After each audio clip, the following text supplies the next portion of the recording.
do this. It's the Real Jonathan Smith Show on Indie Sports Ticket, 1430 AM, 93.9 HD2, and always on the free Indie Sports Ticket app. It is an amazing Wednesday here on the Real. It is Wednesday, my dudes. Here on the Real Jonathan Smith Show as we continue through college football prediction weeks. I got 3 big Indiana football takes, 3 big Purdue football takes, 3 big college football in general takes, and college football is where we start the show today. The SEC and the Big Ten have banded together to make college football a better place. This news broke yesterday. Neither one of those conferences, the Sun Belt joining them as well. The Big 12 set to meet later this week, same with the ACC.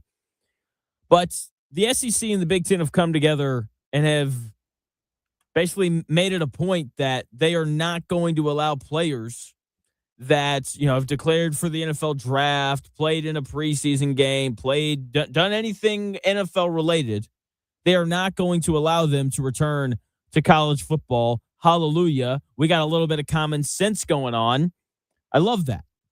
Welcome into the Real Jonathan Smith Show. Thank you for tuning in, no matter how you're tuning in. YouTube, Indie Sports Ticket. If you want to head over there and subscribe, you can also watch the show on X, __ Jonathan Smith, to follow me there and watch the show there. So, great news in the world of college football yesterday as the SEC and the Big Ten have disallowed the NFL dropouts from returning to college football. I would like to see the Big Ten do what the SEC did in college basketball, banning former G League and NBA players from returning to college hoops. I'm sure that the Big Ten will follow suit in that matter at some point. This is the best thing for the sport. This is what we need more of from the conferences. Sure, the players can win lawsuits against the NCAA, but it doesn't matter if the conferences stand up. The Big Ten confirmed that head coaches would get suspended for half the season if they decided to play an NBA player. The SEC, same thing. They will suspend the head coach if they play a former NFL player. They will remove half of that team's funding, which is incredible. Like your LSU, you're like, yeah, we're going to play these guys. And all of a sudden your budget gets cut in half. Insane. And the SEC is also going to revoke their voting privileges. So pretty hefty punishments in the Big Ten and in the SEC if you decide to play an NFL player. I like it. This is how it should be. Conferences stepping up to make the sport better.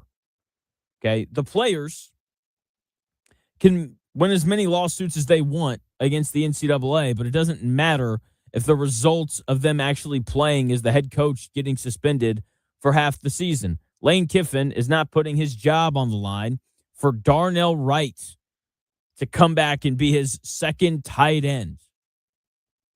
This is going to lead, theoretically, to the coaches not recruiting the players. That's what should happen, at least.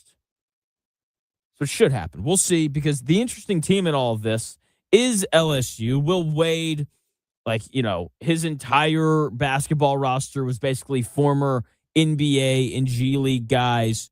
When you look at LSU, they landed multiple former NFL players on their team before this rule was in place. There are rumors circling that Lane Kiffin went out and directly told his players, hey, go and sue. Because if you sue, you're going to win. If that happens, then he's undermining the sports. That's obviously not allowed. So LSU, once again, finds themselves in the middle of all of this. Here's what I'm curious to see.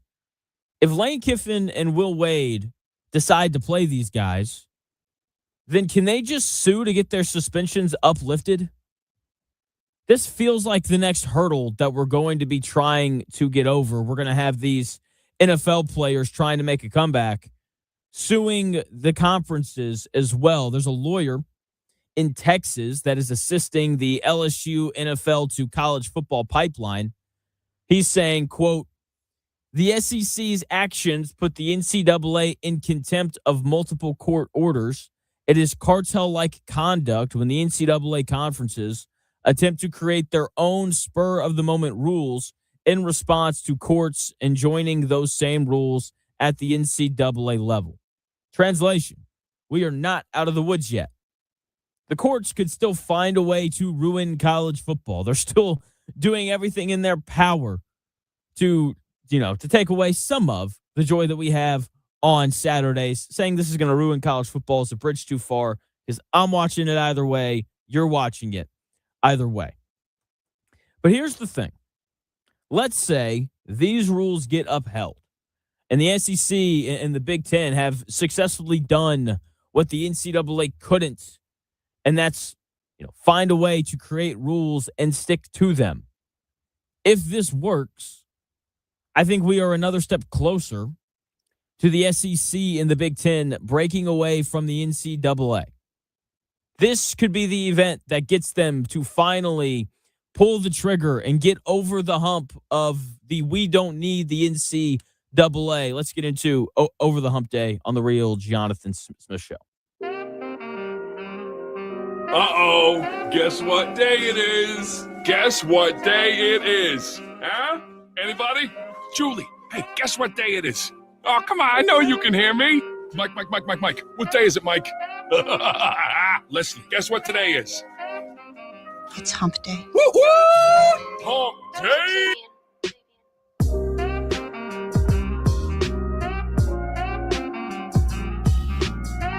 As a coach, I gotta get us over that hump. I gotta get them comfortable, knowing that you're gonna be in close games and you gotta make plays coming down the home stretch. I mean, in the tournament, we were right there. I just didn't get them over the hump, man. And that's something that I live with every day of my life. Because I truly believe that was the team to really make some noise and get to the finals, and I just couldn't get them over the hump. Coach Woodson in that never-ending struggle to get over the hump.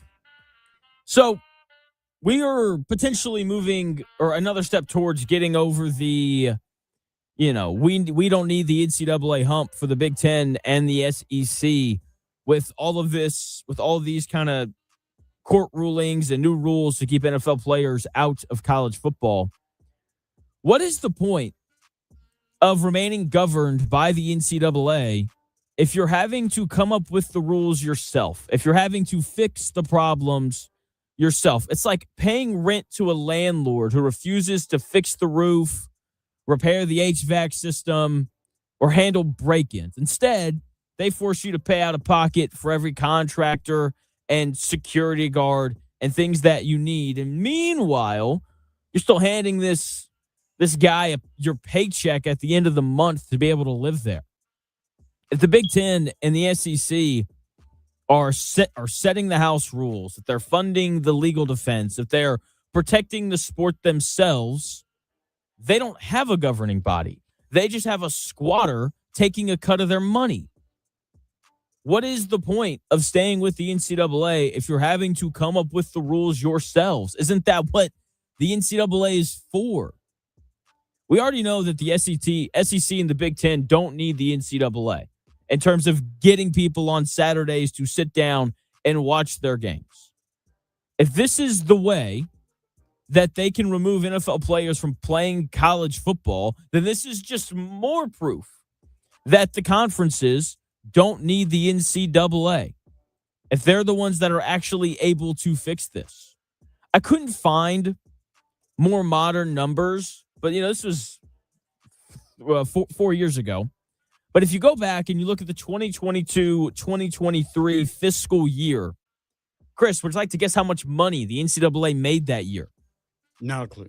$1.3 billion.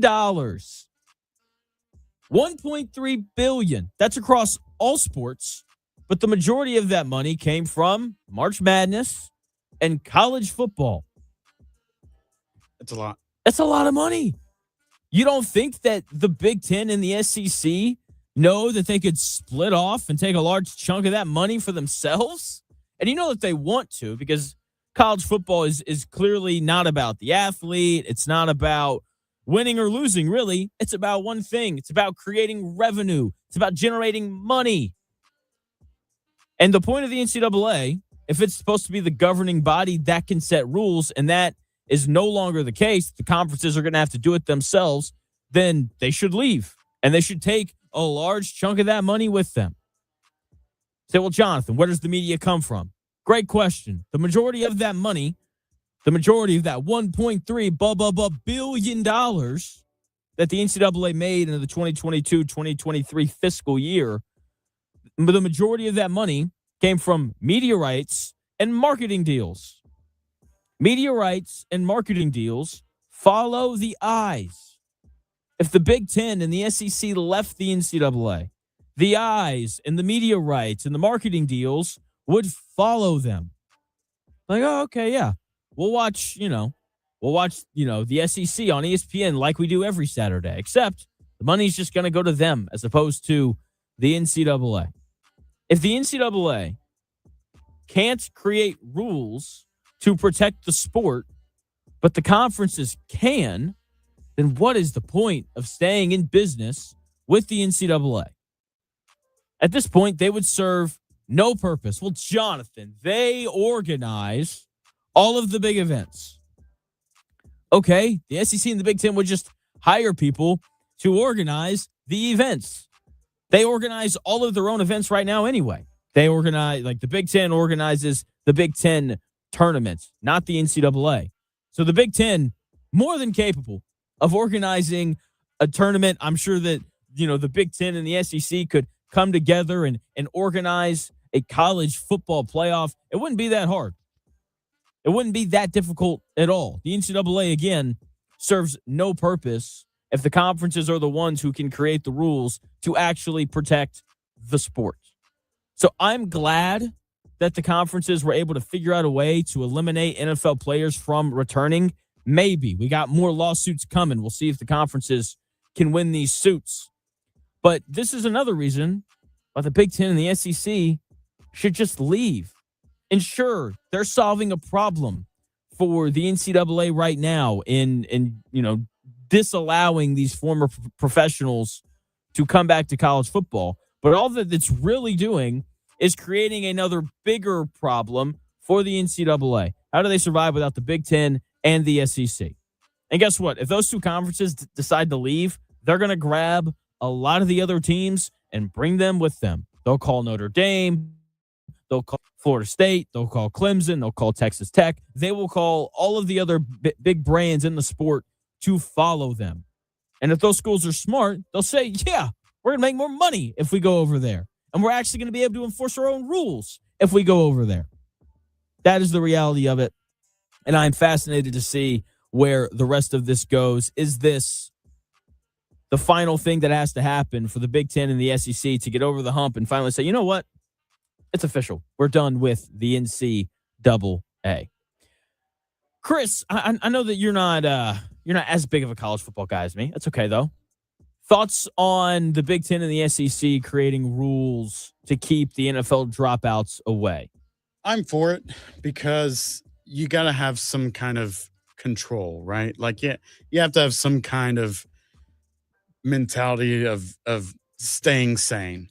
However, I have a dumb idea. Okay. I like dumb ideas. It'll never happen. But let's turn week 0 into a 1 week thing where pros play the college teams, and let's just eliminate the possibility of being able to go back to college. Like, let's get it all out in 1 week. You've seen that movie? It's like where they go on like a crime spree at night, and you only have 24 hours to do it. What's the name of that movie? Yeah, The Purge. Right. So let's do this in the sports way, right? We get all the college teams, and then we get all the NFL teams. We make that week 0, and you've got, for example, you've got Mendoza playing the Raiders now. Just an idea. But this, you're taking all the NFL players that want to go back to college. You're giving them a chance to, like, pick a side, so to speak. It's 1 week only, just an all-out. So the guys trying to go back would be allowed to play for either team? Is that what you're saying? Yeah. Okay. That's interesting. I don't mind that idea. That sounds fun. I like right? it. It's another game. I'll take it. Yeah, I mean, like you've got you're starting the college season right there. They've eliminated the preseason week 4 in the NFL. You've got this kind of like somewhat of an open week. Technically, it's the opening of the college season, but let's take week 0 and take a bunch of pros and a bunch of college kids and make them play each other, and then go about our business every year. Can we do that? That'd be awesome. I might. That'd Totally be fun. random. I'm with it. Totally random, but that's where my head was at whenever I heard it. It was just like, just let them play one week and then let's move on. Hey man, I'm with you, dude. I just, it's just that it's just okay. Let me ask you this. I was thinking about this on the drive in this morning. Which league has more drama, college football or the WNBA? Definitely a WNBA.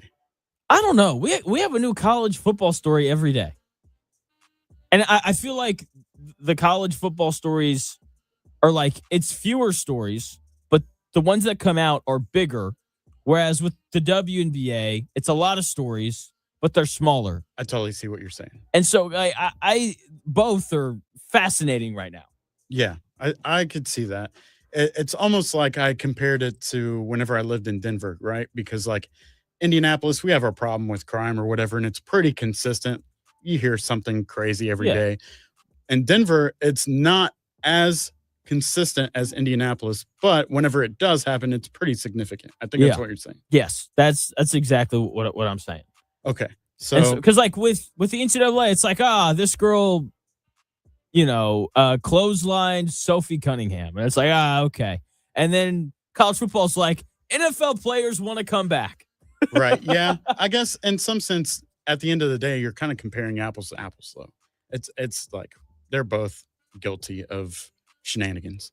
Absolutely. But hey, we like it. It gives us stuff to talk about, which is going to be which is good because we're going to have games to talk about. Next week should be a lot of fun. We have one more week of Indianapolis Colts preseason football. We've talked a lot about the various position battles. There's one I have not spent enough time talking about because it is incredibly important. I'll tell you what it is, and we'll talk about it in 3 minutes.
If it's in today's sports world, it's here.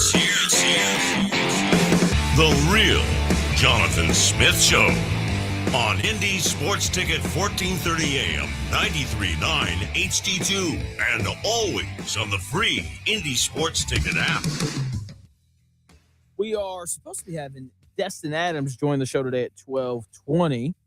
He didn't answer his phone, though. That's weird. Let me text him real quick. Say, call us back when you can, and then I'll give him the number. 317-228-1430. You can text that number, by the way, if you have thoughts on the show. He said, are we still a go? Maybe I have the wrong number. Did Chris dial the number wrong? He's right here. We're good. Maybe. I hope that's him. Is it Destin? We will find out here in a moment. All right. Oh, there he is, Destin Adams, who does a great job covering the Colts. Follow him on X at the Destin Adams. What's up, man? Sorry, we must have dialed the wrong number or something. It's all good. You just wanted me to make a dramatic entrance, so here I am, Jonathan. There it is. All right, let's get right to it, man. Saturday, Colts playing the Lions. The plan is to play starters 8 to 12 plays minus Daniel Jones and Jonathan Taylor. I feel like that list expands. Like I just find it hard to believe that they're going to run guys like DeForest Buckner and Charvarius Ward out there. Who are some other starters that you think that they may actually decide to hold out? Yeah, I mean, I think it's going to be important to watch some of these guys that are dealing with some injuries. Like they say Alec Pierce is going to practice this week. To me, that'd be pretty shocking if we saw him in the preseason game off of 2 practices. So that'd be interesting to watch. Josh Downs, they announced today, is dealing with a calf injury. So that's another one where do you need to throw Josh Downs and Alec Pierce out there if they're dealing with injuries? And I think that'll be the big one. Is throughout the week we're going to see guys kind of be listed with any X, Y, and Z injury that they're dealing with and that they're nursing. And you're not going to throw any guy out there that's not anywhere close to 100%, just because there's really no reason to risk it. So I'd say just to watch out for the injury management this week. Yeah, that's how I feel about it. I think it's a great point on Alec Pierce. No way he plays. Are you a part of the mob that is analyzing every Alec Pierce walking video? I'm a part of the mob that has watched everyone analyzing Alec Pierce's walking videos, I guess. I mean, to me, nobody knows. Nobody is going to be able to actually diagnose somebody from them just walking, especially because I just can't imagine any of these Twitter doctors were analyzing Alec Pierce walking pre-injury. So if you can't tell me what he looked like walking before the injury, I really don't think I care what your thoughts are on how he's walking now. But this is 2026, Jonathan, and everybody on Twitter has some sort of specialty in that area, it feels like. It's really funny. There's a few Twitter doctors that are actually good, but the vast majority of them not really. Joined by Destin Adams, who does a great job covering the Colts. Follow him on X at the Destin Adams. So starters are playing on Saturday, and now everybody's riled up about Anthony Richardson because he's going to get to play with the starters. Feels like that's Steichen kind of hinting that he's going to be quarterback number 2. What do you expect from Anthony Richardson on Saturday? Yeah, I mean, I think if you're Anthony Richardson or if you are an Anthony Richardson supporter, there's 2 big things about this fact that he's going to get the chance to play with starters and Ryan Leonard's not. First, it gives you the impression that's where they're leaning for quarterback 2 behind Daniel Jones, which to me, it makes the most sense. I just can't imagine relying on Ryan Leonard to come in and play meaningful snaps during the regular season right now, especially after a really rough training camp and preseason. But secondly, it shows anyone else out there that could be dealing with quarterback questions out there if they want to trade for Anthony Richardson, being able to see someone like Anthony Richardson playing with starters, playing behind a starting level offensive line is going to be massive. I mean, we got to watch that second preseason game, and the offensive line he was playing behind was very much not a starting group, to say the least. So I think giving him that type of caliber player to play behind is only going to help the stock of a chance of a trade forming together, and then maybe the Colts would look for a veteran somewhere on the waiver market afterwards for that backup spot. But to me, it's positive for the Colts either way. Either you find a way to get an actual trade package together because he shows something to somebody, or he formalizes himself as the actual backup behind Daniel Jones. Yeah, it's an interesting thing, and I think it's a great point on the offensive line, because if I'm – which, look, I'm not. I am season game against New England where Anthony Richardson had time to throw. I know that was one of the things that you were really watching for. How does the backup offensive line look? And I thought against New England, that backup offensive line looked pretty good, and we saw Anthony Richardson look arguably the best we've seen him play, period, over his time here. And so I'm fascinated by it. One of the things that I really liked about his performance against New England a couple of weeks ago is, like, he took off. He had 9 carries. I think 4 or 5 of those were scrambles. And when I watch Riley Leonard, I feel like he's done himself a real disservice by not using his mobility. I think he's only scrambled like twice. Are you surprised that Riley Leonard hasn't used his legs more in the preseason? Yeah, I mean, I'm definitely surprised, but like I also try to put a different lens on these kind of things, because to me, like when you watch Riley Leonard play, like to me it feels like he wants to run, but he's like holding himself back for a reason. So is it A, because he's trying to show what he can do in the pocket more, and that's an element of like what the coaching staff wants to see from him? Or 2, is it more so of a like nerves type of thing? Because I would much rather it be the first one, obviously, right? Like if the reason he's not running in these preseason games as much is because a coach has made it aware to him that like they want to see him improve in the pocket element of things, then that completely makes sense. And you're going to see mistakes happen because of that, because he's going to like hold back a little bit as a runner when he would usually run. If it's the second one and it's just a nerves thing right now and he's just kind of caught up in himself a little bit, that's where some issues can arise. So yeah, I'm hoping for the first one, and that's a big reason for maybe some of the struggles, is because he's just really trying to hone in on an area that they want to see improvement. That's a really good thought, because like if you listen to all the press conference stuff, he's talked a lot about like seeing things and trusting them and trying to read the defense pre-snap. And so I think that's a good point. Maybe that is something that they want to see from him. Moving to the defensive side of the football, Jalen Tuimoloau's sucked. I don't think there's really any other way to really put it the way that he's looked.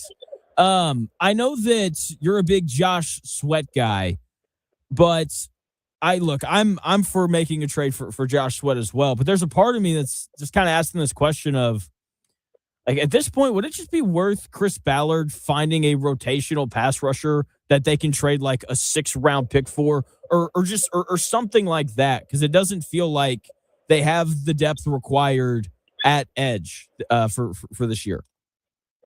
Yeah, I mean, I think a nicer way to put it for Jalen is he's just kind of been MIA, especially in the preseason games. Yeah. Like, we've seen some of these young guys make flashy plays, make some flashes. I mean, I think George Gumps has had moments where, like, his play strength has really shocked me. Like, you're expecting a guy who is an uber athlete to like make some plays as a pass rusher here and there in preseason for sure. But I've really been impressed with George Gumps' play strength.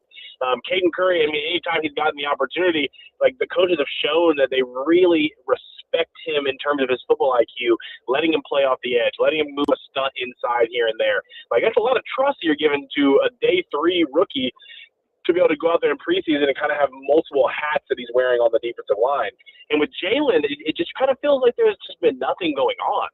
Like, he's out there, you don't hear his name, he's not really creating pressure, and his calling card in college, that playoff run with Ohio State, was he was just bullying offensive linemen off the snap.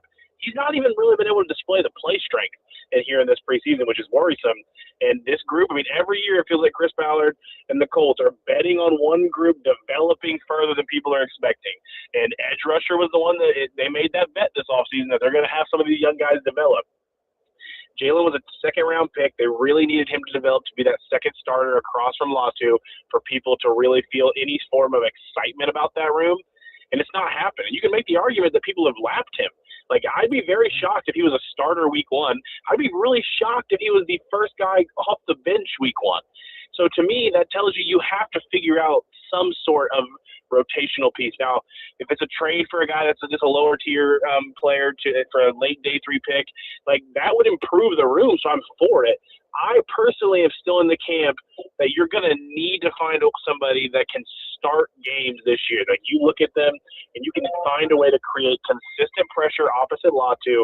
Because right now, what is stopping teams from doubling Latu every snap? Like what? Because early in the year, you're going to force Buckner to show how healthy he is, which he started to look a lot more like himself as of late, for sure. But you're going to force Buckner to show that early in the season. So Latu's going to get all those doubles right now.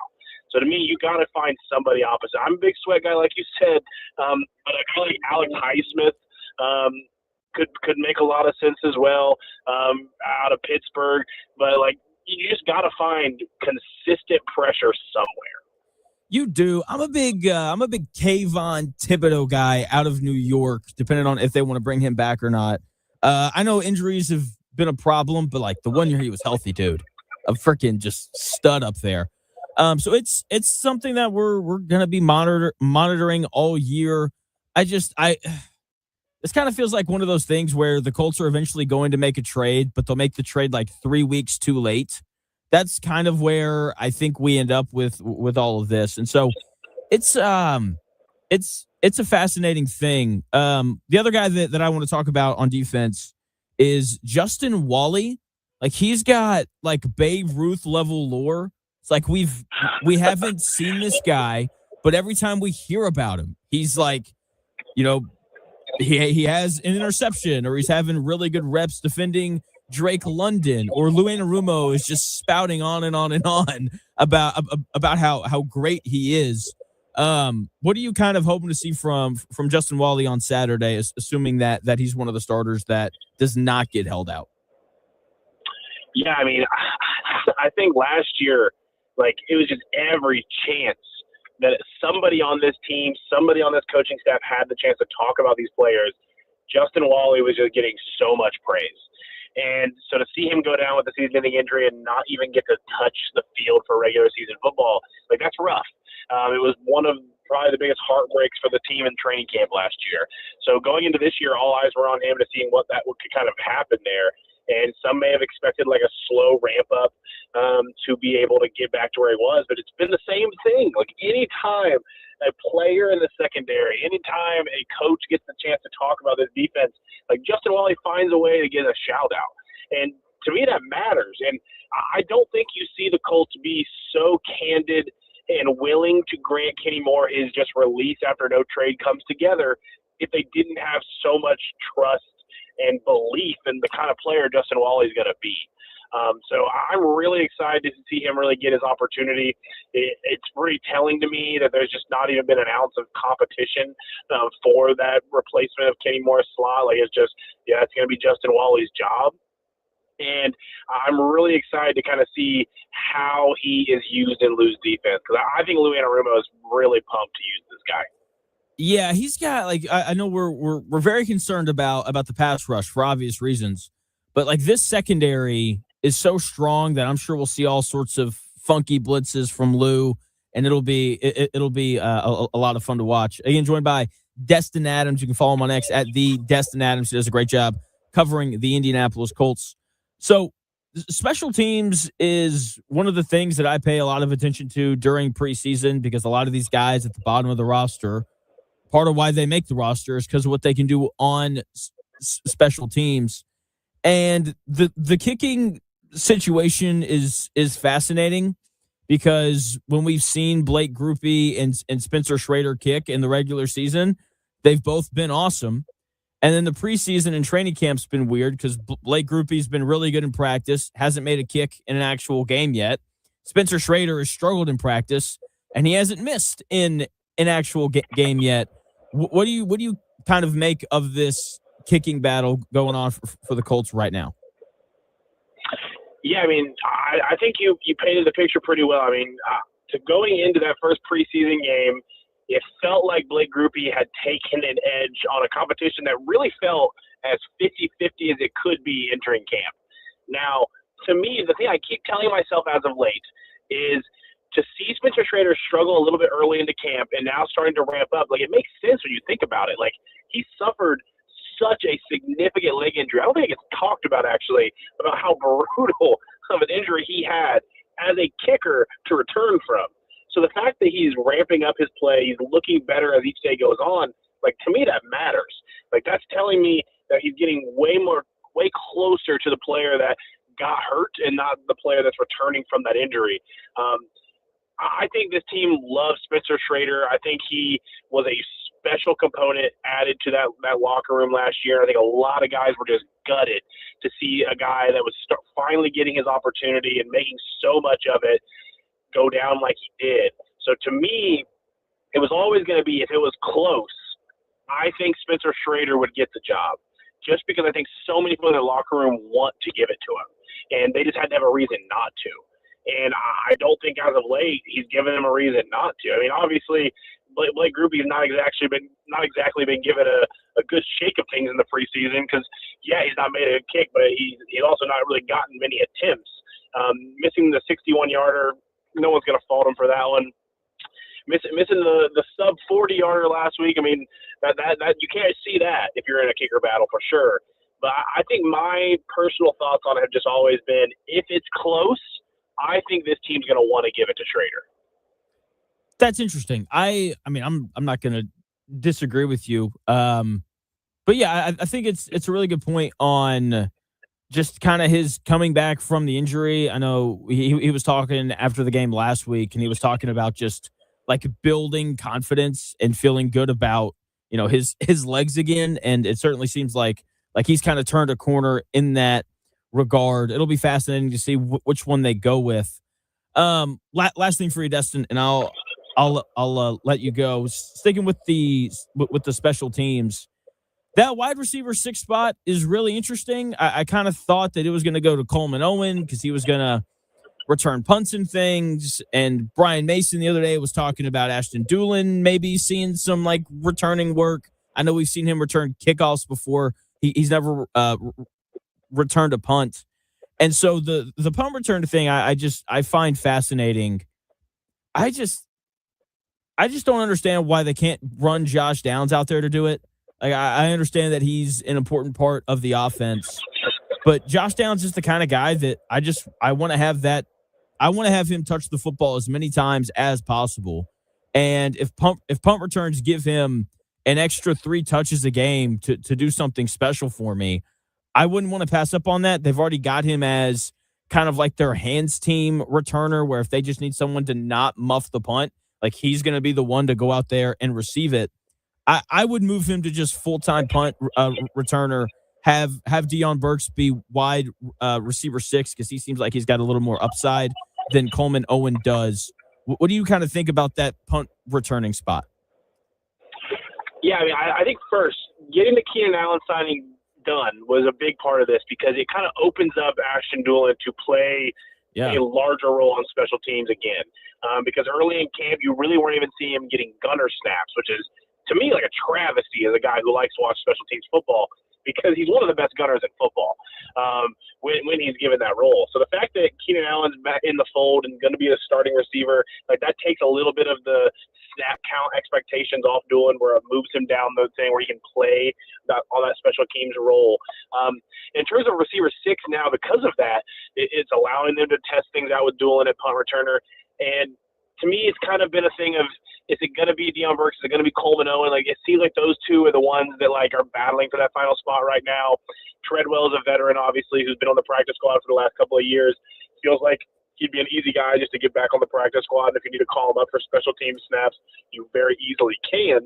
And Anthony Gold, who is obviously a part of that battle, you just don't hear as much about him as of recently, where it makes you feel as if it's Burks or Coleman Owens. And to me, it's all about if the Colts want to play a game or not here. Because if you're wanting to play the game of roster configuration, it makes more sense to waive Coleman Owens, because the odds of Coleman Owens getting back to your practice squad are very high. And then if you want to maneuver your roster once the regular season's in, and it's way harder for teams to just make waiver claims during the season than it is right after cut down, then that makes sense to be able to elevate him up if you think he's a better punt returner than Deion Burks right now, which objectively he is. But I think Deion Burks is a guy who has shown more talent to where if you do waive him, the odds of him getting picked up on waivers for someone else just stashing him and trying to develop them themselves are very high. The Colts have been burned trying to not play that game before. So to me, I think that's what I would do. I would let Coleman Owens slide into waivers. I feel pretty confident he's going to make it to the practice squad, and then you can easily elevate him for his a couple of games a year to be the punt returner if necessary. If injuries transpire later, move him to the active roster, but keep Deion Burks on that developmental role. That's what I would do. That is I think a great call. When you talk about them having been burned before by not doing that, are you referring to Jonah Lalu, who would be great to have on this team right now? He's definitely one of the biggest ones that you would think about. I mean, and there's been others that have just not they don't pan out elsewhere, but the Colts wanted them back. I mean, well, an example of recent years. I mean, Darius Rush. They took Darius Rush in the draft. They end up giving Tony Brown the last roster spot over him, who ended up not even finishing the year with the team, I don't think. But they gave it to him because he was a veteran, had a better chance of playing special teams early, and they were hoping to get Darius Rush back on the practice squad. They play the game. It doesn't work. Jonah's another really good example, and probably a better one just because of how good he's become. He was actually stellar last season to end the year, and is a guy that has a really bright future in this league probably, and the Colts really took a stab on him late in the draft. They already had really good feelings about him, but because he was a guy that multiple teams had interest in as a UDFA that year, and they were seeing all the reports of him having a good training camp, they said, why not stash him on a bad roster for a year and just see if we can develop him? So it's going to be the Colts' choice at the end of the day if they want somebody that's going to be better day one or somebody that has the option of being better in the future. But I think it's probably smart to play the game a little bit here. I'm with you, man. Look, man, anything to make this team better. That's where I'm at, and I think it's a great point on Coleman Owen being just more likely to clear waivers. So, Destin, it is college football prediction week on the show. I know I know you're an IU football fan, if I remember correctly. How do you feel about them going into this year? Yeah, I mean, big IU fans. You are right for sure, Jonathan. There. I mean, going into the year as the reigning national champs still feels surreal.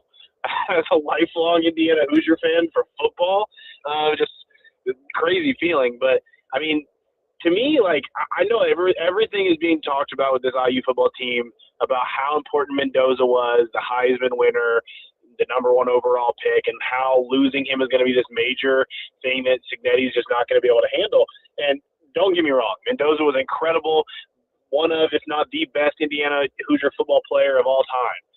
And still, I'm sitting here thinking Josh Hoover was a more productive player at TCU than Mendoza was at Cal before that transfer to Indiana. So why would I not trust Cignetti, who has turned Curtis Rourke into an NFL draft pick, has turned Mendoza into the number 1 overall pick, to not unlock Hoover, who arguably had shown more talent than Mendoza prior to coming to Indiana? I have a lot of belief in this Indiana Hoosier team. Are we going to see him go 16-0 and repeat as national champions? I mean, I don't think that should be the expectation of a win or a good or a bad season in terms of this now. But I think this is still going to be a really good football team, and people are sleeping a little bit too much because of that Mendoza effect.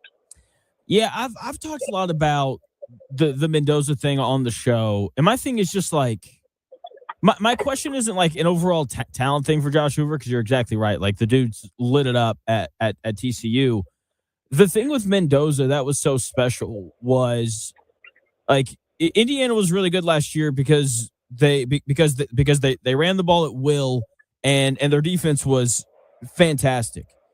And then Fernando Mendoza just made literally every single play that he absolutely had to make, he made.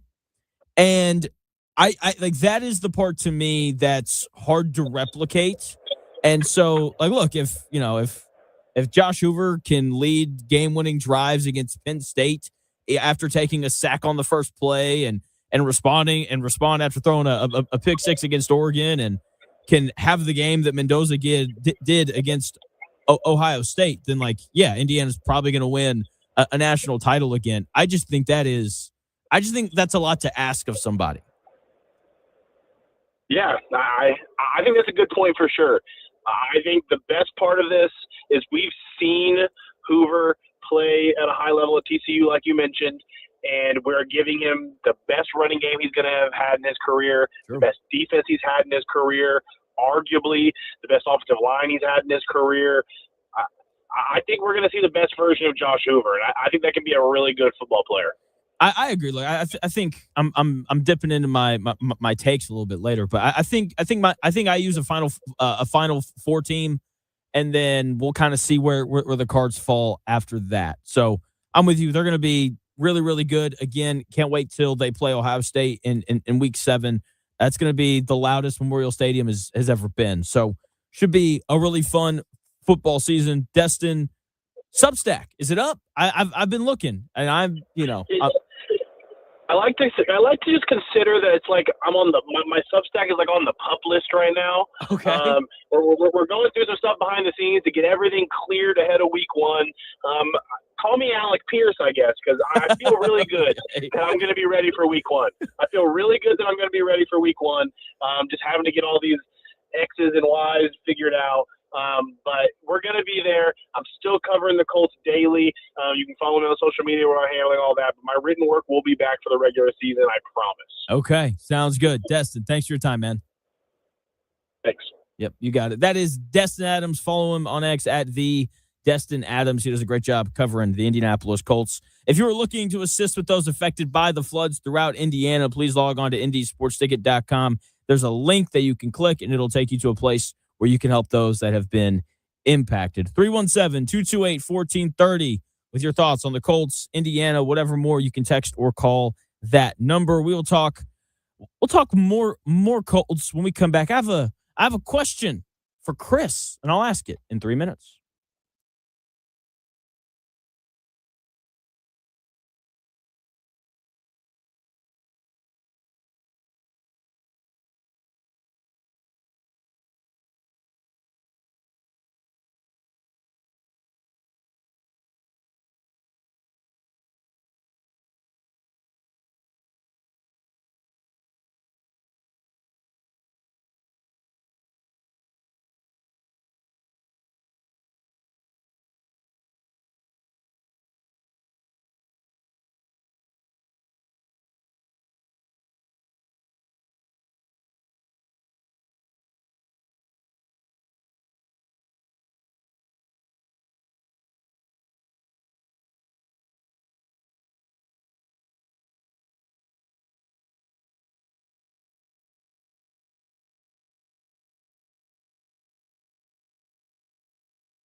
It may, one day, be a must-listen for sports enthusiasts.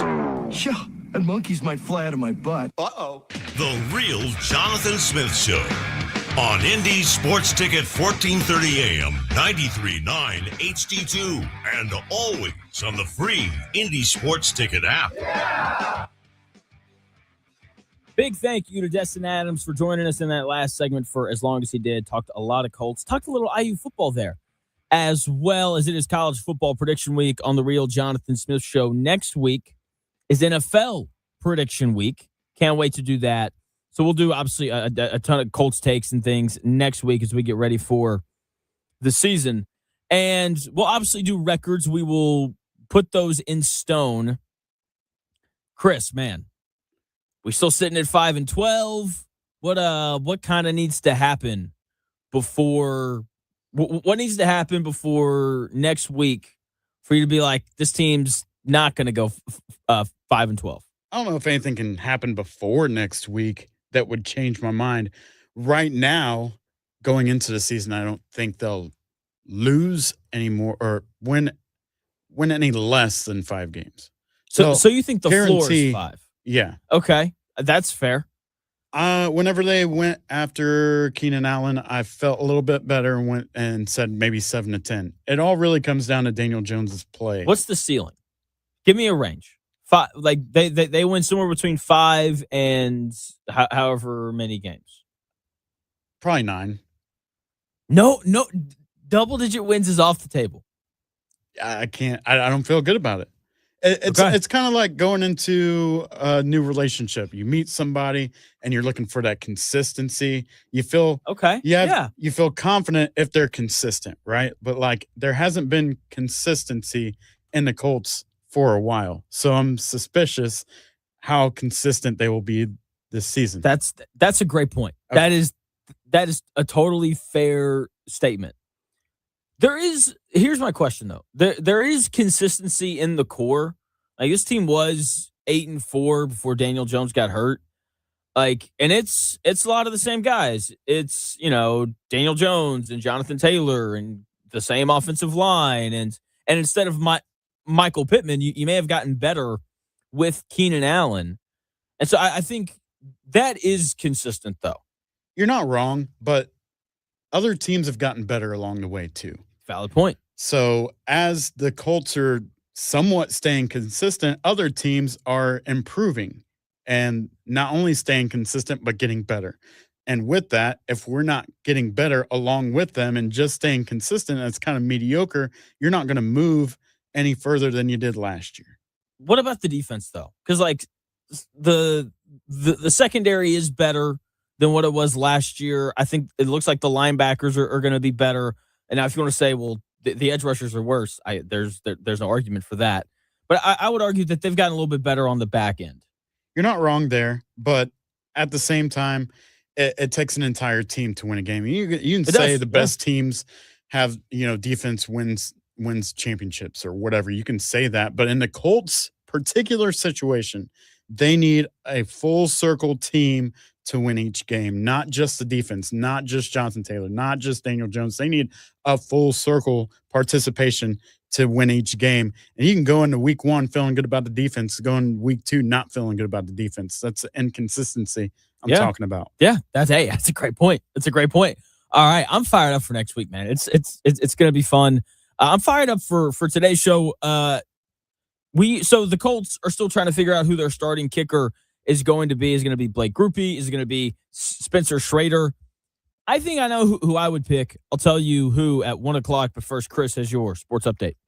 Thanks, Jonathan. Here's what's trending this hour. The Colts shifting their attention to their preseason finale Saturday against the Lions. You can catch that on CBS 4 at 1 o'clock if you're not planning on going to Lucas Oil Stadium.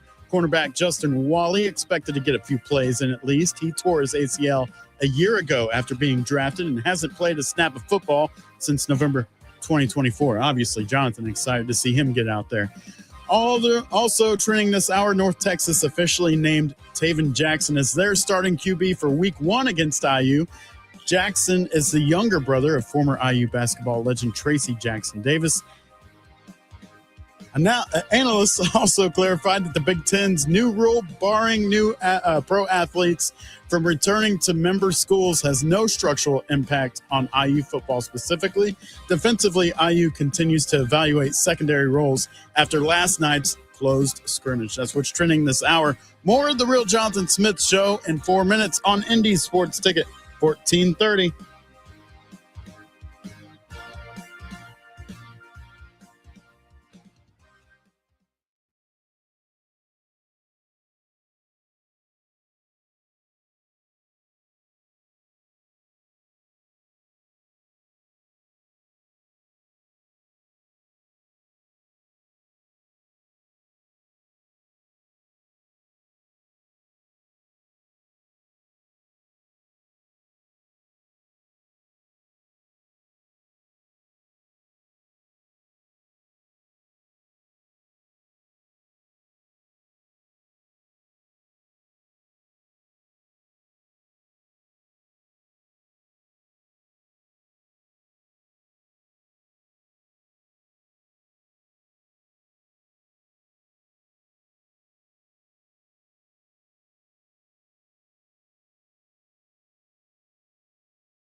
Let's do this.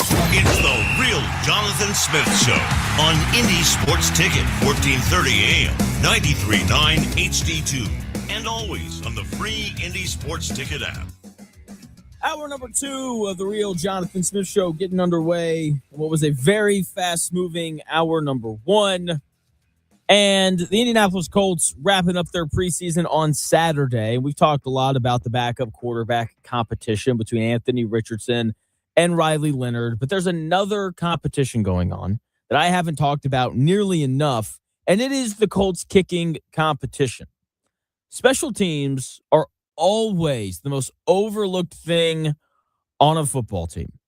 We get wrapped up in quarterbacks and offensive line play and defensive line play and flashy skill position guys.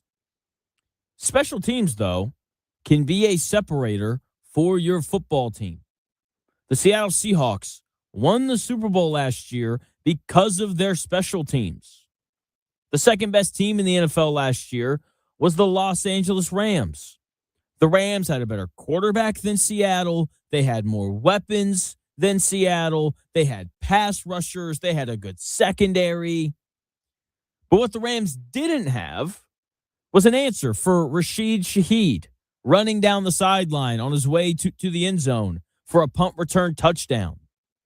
The Rams might have won the Super Bowl if Xavier Smith hadn't muffed a punt in the NFC Championship game. Special teams can be a separator for your football team. Special teams are important, especially kickers. Having a good kicker is a weapon. Brandon Aubrey is going to steal a game for the Dallas Cowboys this year. The kicker in Jacksonville who hit a 70-yarder last year, Cam Little, he's going to steal a game for Jacksonville at some point this year. Adam Vinatieri was a vital part of 4 Super Bowls. You need reliable people on special teams, especially your kicker, because there's nothing worse than grinding out a drive just to have your kicker miss a 45-yard field goal. It's deflating. You have to have a reliable kicker. And the Colts got to pick one here at some point. And what's insane and why this is so important is this could be the deciding factor of if they make the playoffs or not. IU fan in the YouTube chat had a great gun-to-head question. Would you bet the Colts, if you had to bet, $500 or whatever, would you bet it on the Colts going over 500 or under 500? And what's crazy is the thing that's going to decide that is who is the kicker, and is the kicker good, and do the Colts pick the right guy? Because they have 2 really good options. Okay, the Colts went 3-7 in one-score games last year. Do you know what matters in one-score games? Kicking. Remember 2023? The Colts had to play the Ravens on the road, and everyone was like, the Colts have no shot with Gardner Minshew playing quarterback in that ugly weather. And then Matt Gay hits 5 50-yard field goals. Crazy game. They won that game because of their kicker. Remember last year when the Colts kicked 5 field goals in a win over the Denver Broncos? Kind of important. They probably don't win that game without making all 5 field goals. Remember last year when the Colts lost to the Houston Texans at home? Michael Badgley missed a point after. Colts lost 20-16, and on their final possession, they were in field goal range to tie the game. But they had to go for it on 4th down because they missed a point after attempt earlier in the game. Kicking matters. Guess what? If Michael Badgley makes that PAT, maybe the Colts win that game, and they go 9-8. Field goals are frowned upon in the modern NFL. Why kick a field goal when you can just go for it on 4th down? I prefer it that way. It's more interesting. But field goals matter an incredible amount over the course of a 17-game season, meaning that this decision for the Colts is anything but easy. Spencer Schrader has been excellent in preseason games, but he struggled in practice. Blake Grupe has been almost perfect in practice, but he struggled in preseason games. How do you evaluate those 2 guys? I don't think that there's necessarily a wrong decision here because I do believe that they're both capable kickers. If you heard, or if you didn't hear, Mike Tomlin Mike Vrabel, excuse me. Mike Vrabel, after the Colts and Patriots tied, Mike Vrabel made a comment like the Colts have, two kickers that are better than our kicker, right? So they're both capable guys. And, I do think that there's a chance that we see the Colts trade one of them before the season starts. But as of right now, I don't really know who they should go with. And part of that's because I haven't been at the practices. I think I'd take Spencer Schrader, though. He's been money in preseason games. He can hit from 60 plus because we saw him make a 61-yarder on the road against New England just a couple of weeks ago. He's got the leg for it. And I just think that in-game kicks have to mean more. I can make a lot of jump shots in an empty gym. I do make a lot of jump shots in an empty gym. But if you take me and put me at the three-point line at a packed-out Gainbridge Fieldhouse with people screaming and yelling and lifting their shirts up behind the basket, it doesn't matter if I go into that environment and I miss. It doesn't matter how well I shoot in an empty gym. If I'm just going to, piss down my leg whenever there's actually people watching and it's actually an in-game moment. It's like Dwight Howard. Dwight Howard shot 57% from the foul line for his career. Despite that, he would post videos every offseason of him working on his free throw shooting, and he would hit like 20 in a row. No rim, just ripping the net, making it look easy. And then for some reason, he couldn't make them with the lights on. Now, I'm not saying that Blake Grupe is Dwight Howard at the free throw line because he was good for the Indianapolis Colts last year in the 5 games that he played in. He didn't miss a field goal. He hit one from 60. The thing for the Colts right now, though, is they have their toughest 3-game stretch of the season coming out of the gate. And I want the hot-handed kicker for those 3 games. And the hot hand isn't the guy who's missed every preseason field goal but looked good in practice. The hot-handed guy is the guy who has struggled a little bit in practice but hasn't missed in a preseason game. I want the guy who's making them in the closest thing that you're going to get to a real-life game scenario. I would take Spencer Schrader because of his preseason performances, but if the Colts decided to go with Blake Grupe, I would understand it. There's no bad option here unless it leads to the Colts losing. Then we will absolutely ridicule this decision. Chris, what do you kind of think of the kicking battle right now, and are you leaning one way or the other? It's kind of like what Destin said whenever you had him on. He's returning from a brutal injury. I was at the game that Spencer Schrader went down in last year. It was against the Raiders, obviously at home, and it took him out for the rest of the season. Whenever you listen to the game that the Colts played against the Falcons, you could hear Greg Straw play-by-play, right? He was talking about how flat his kickoffs were, and his field goals were barely hooking in. I wouldn't feel bad about either kicker, kind of like you, but I know you're going with Spencer Schrader because he's made more game field goals. Makes total sense. But I think Grupe is the more consistent one. I guess I would be more confident in, but wouldn't be mad about either one of them making a team. Can we just have 2 kickers on a team? Is that okay? I don't think they want to waste an extra roster spot. Like, on that's a my kicker. idea. Most teams only carry one.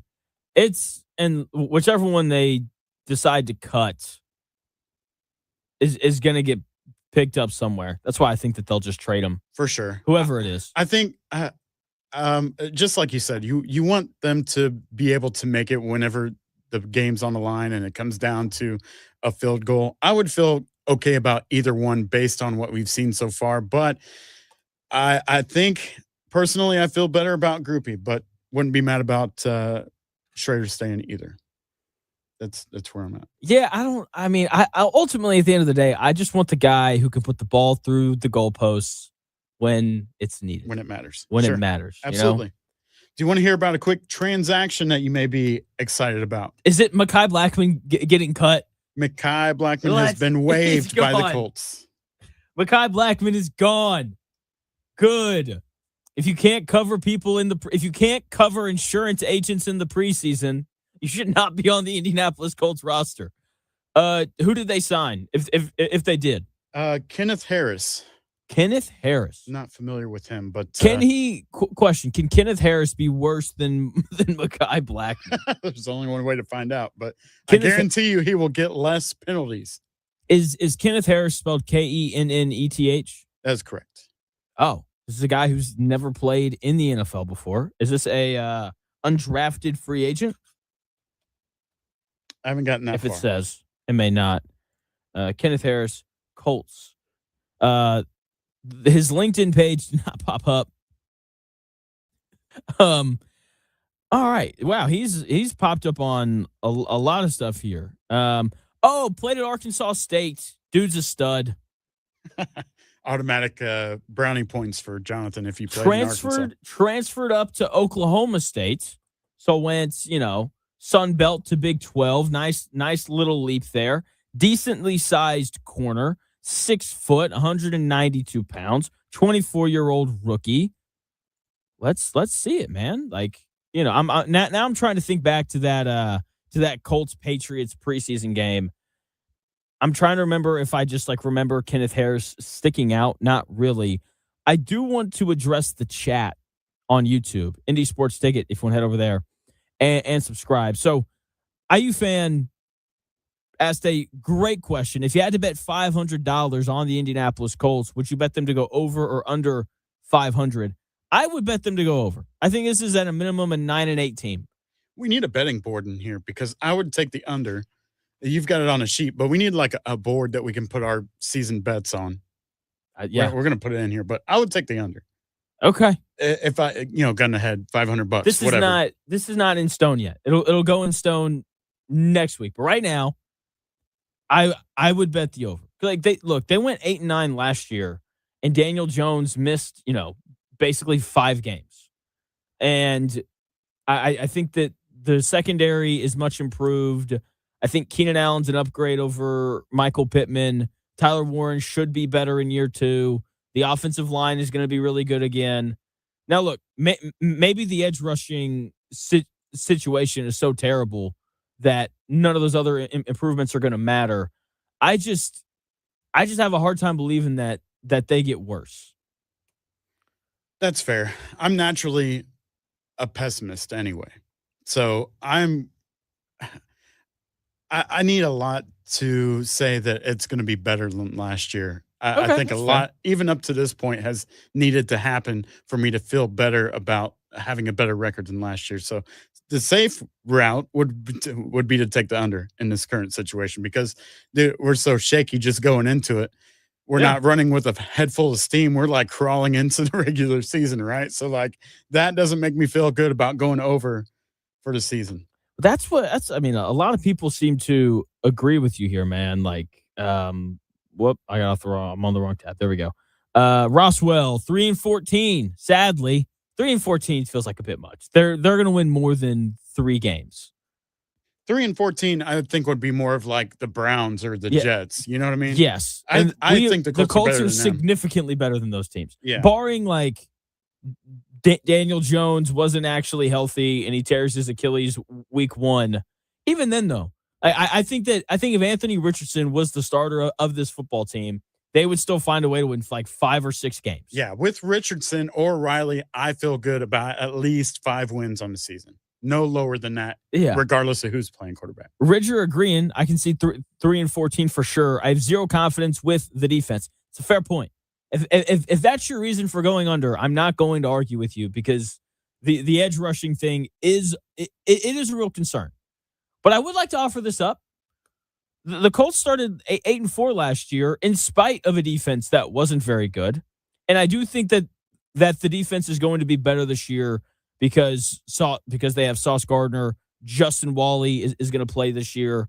I think CJ Allen is going to be a really good player. And so, sure, the edge rushing depth isn't great, but I do think there are other things to like about the defense. You're right, and they should be able to do what they're supposed to do. But I think there's still time that they need to gel and get comfortable before those expectations are met. I think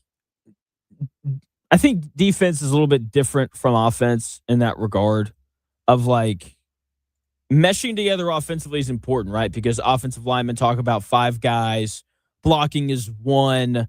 Receivers and quarterbacks talk about being on the same page in those things. Whereas defensively, it's like, hey, man, we're playing cover 2.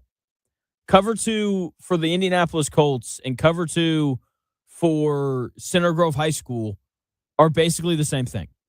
And so, like, I'm sure that there are certain things in terms of, like, passing guys off, zone to zone, and, like, there are things that you have to gel with. But, like, I feel like the rules of defense are a little more consistent from team to team as opposed to offense. That's fair too. Again, I'm naturally a pessimist, and I'm going to nitpick because I like this. Whenever you take that low number and they only expect 5 and they go out and get 7, 8, 9 wins, and you're just like, yeah, I feel a lot better about this season. They did better than I thought they would. You're doing the expectation theory. Have low expectations. That way you're happier about whatever the result is. That's how I live life. Hard to be disappointed. New idea. Right. Colts are going to go 0-17. No. Every win just brings us joy because it's one more win than we thought they would have. If you go in expecting the world and double-digit victories, you're going to be highly disappointed at the end of the season. You're going to be like, I don't ever want to watch this team again. Like, let's not do that. Have some real expectations too. ACC athletic directors met today. There's momentum for the ACC to join the Big Ten and SEC in banning NFL players. So that's good to hear. It's an interesting thing because, like, I don't think 10-7 is the world. 10-7 is barely above average. And so it's an interesting thing. The Colts are so intriguing this year because, to your point, like, if they went 5-12, I don't think that'd be the most shocking thing ever. But if they went 11-6, I wouldn't be surprised by that either. Yeah, if they go 11-6 and win a wild card game in the playoffs, yes, everybody's back. You're at that point expecting them to win the Super Bowl, are you not? No, I'm not. You might be. I think that is the Colts' absolute ceiling. Because let's think through this. Let's say they go 11-6, they win their division, and they're like the 4 seed. Okay.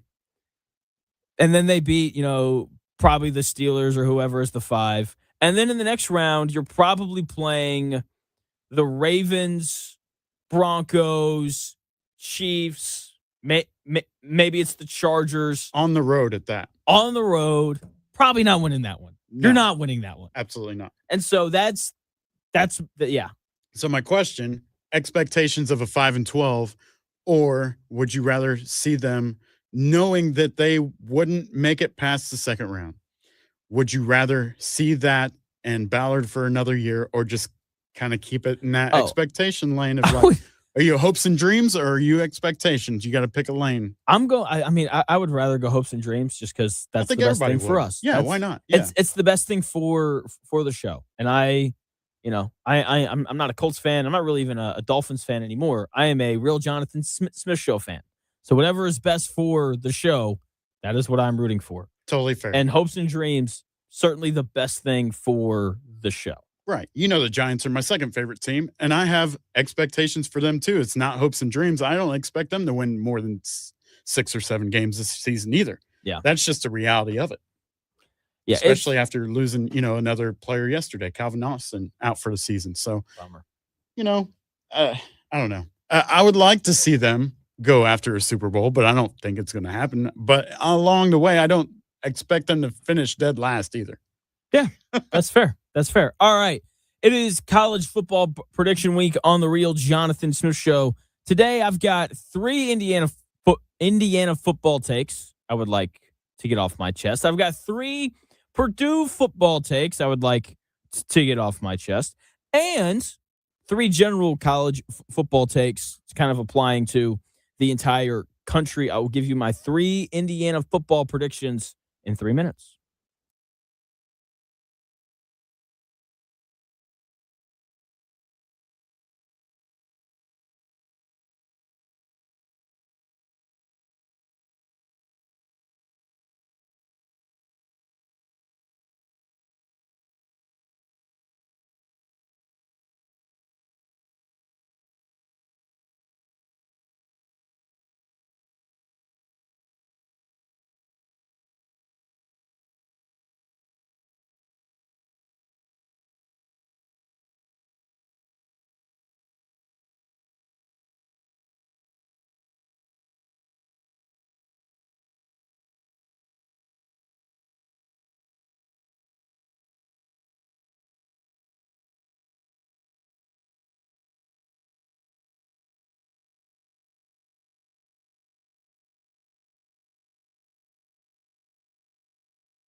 The best takes.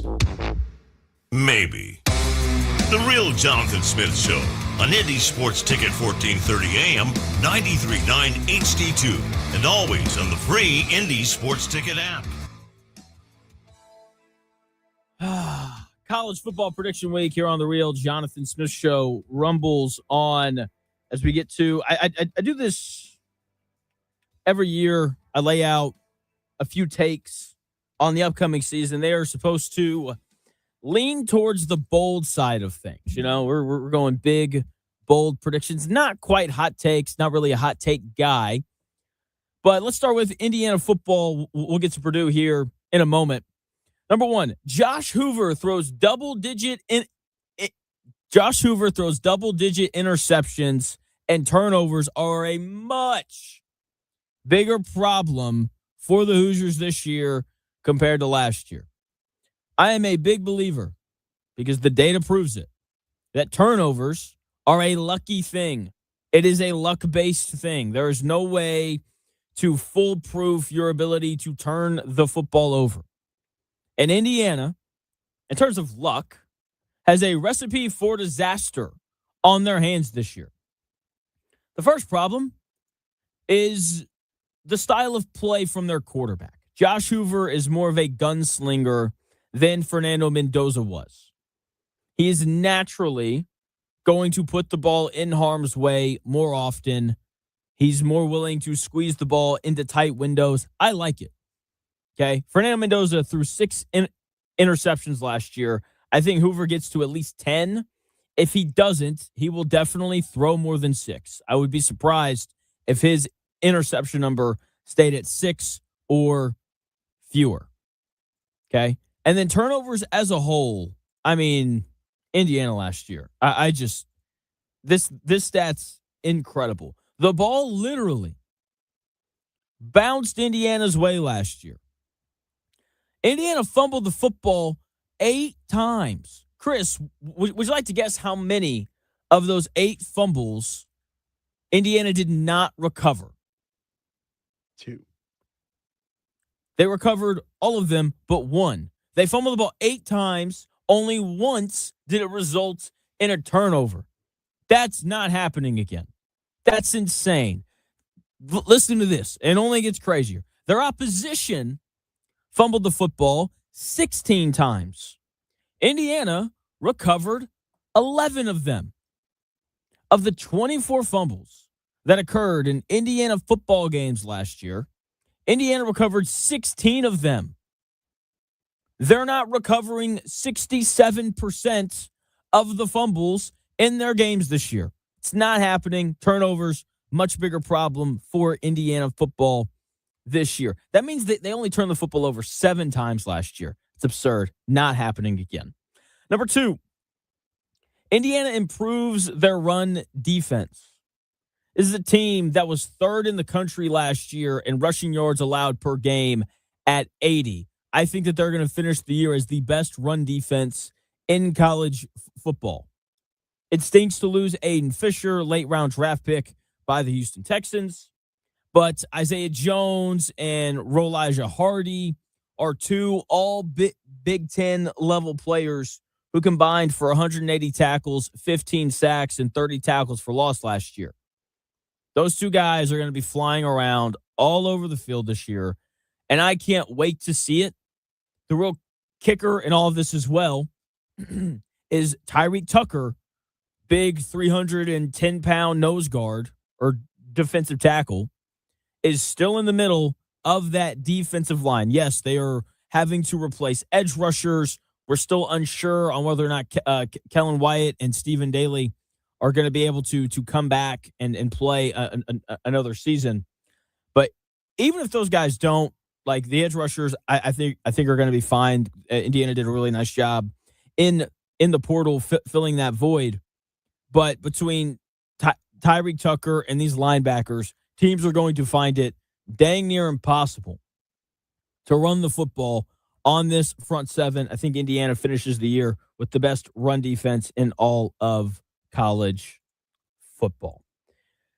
Finally, 3rd Indiana take, I think they get back to the semifinal of the college football playoff. This defense is going to be so special, and they're going to run the ball well because they've got a stable of running backs led by Turbo Richards, and they've got a really nice offensive line as well. Between those 2 things alone, like they're going to beat a lot of teams. There's really only a couple of losable games on their schedule. Ohio State at home is going to be tough. You have to like that. You have that game at home. They have to play Washington on the road.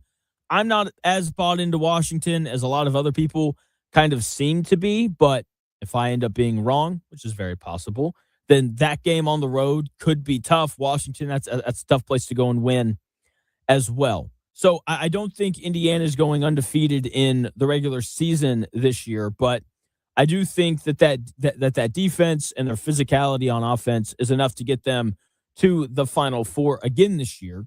And then from there, the question is going to be if Josh Hoover can deliver in big games and in big spots. You've heard me say this a lot during the offseason, Fernando Mendoza made every play required of him for Indiana to win. It was insane. Fernando Mendoza had one of the best seasons in the history of college football last year.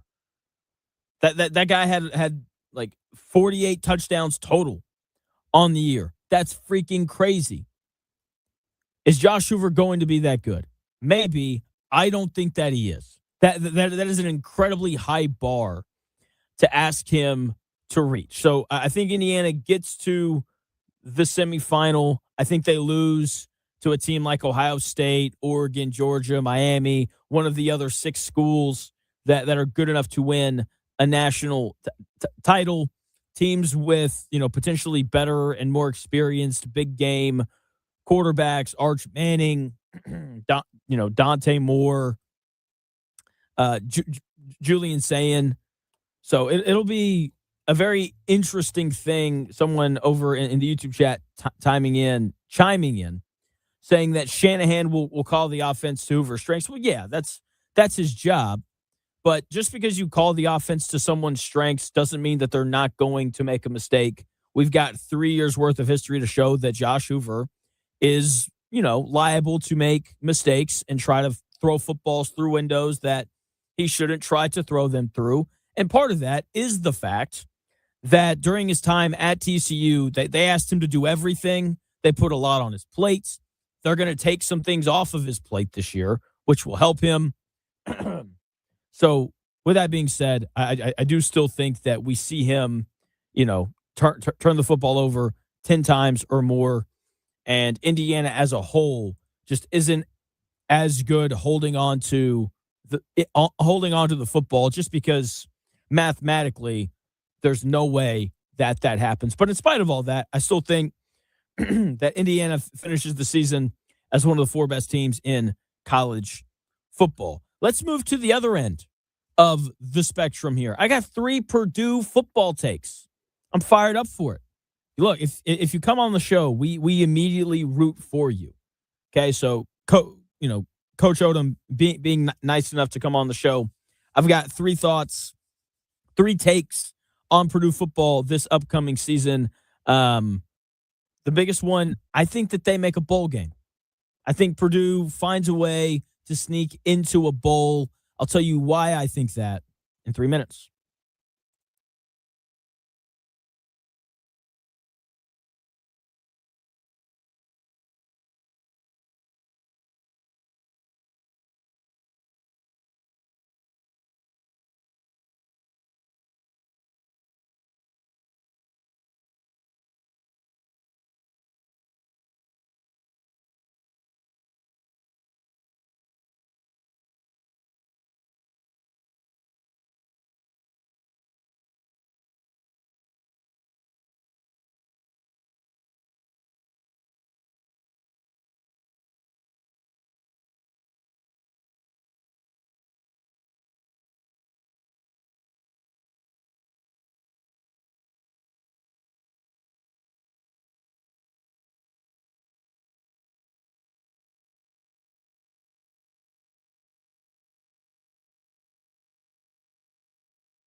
If it's in today's sports world, it's here. The real Jonathan Smith Show on Indy Sports Ticket 1430 AM, 93.9 HD2, and always on the free Indy Sports Ticket app. College football prediction week rolls on. And they are, the takes for this are supposed to be a little bold. I don't just want to sit here and be like, I think Indiana's going to be good. That's not interesting. I think Purdue makes a bowl game this year. I think they find a way to go 5-7 or 6-6. I know 5-7 isn't bowl eligible, but so many programs pass on bowl games now that 5-7 gets a lot of teams in.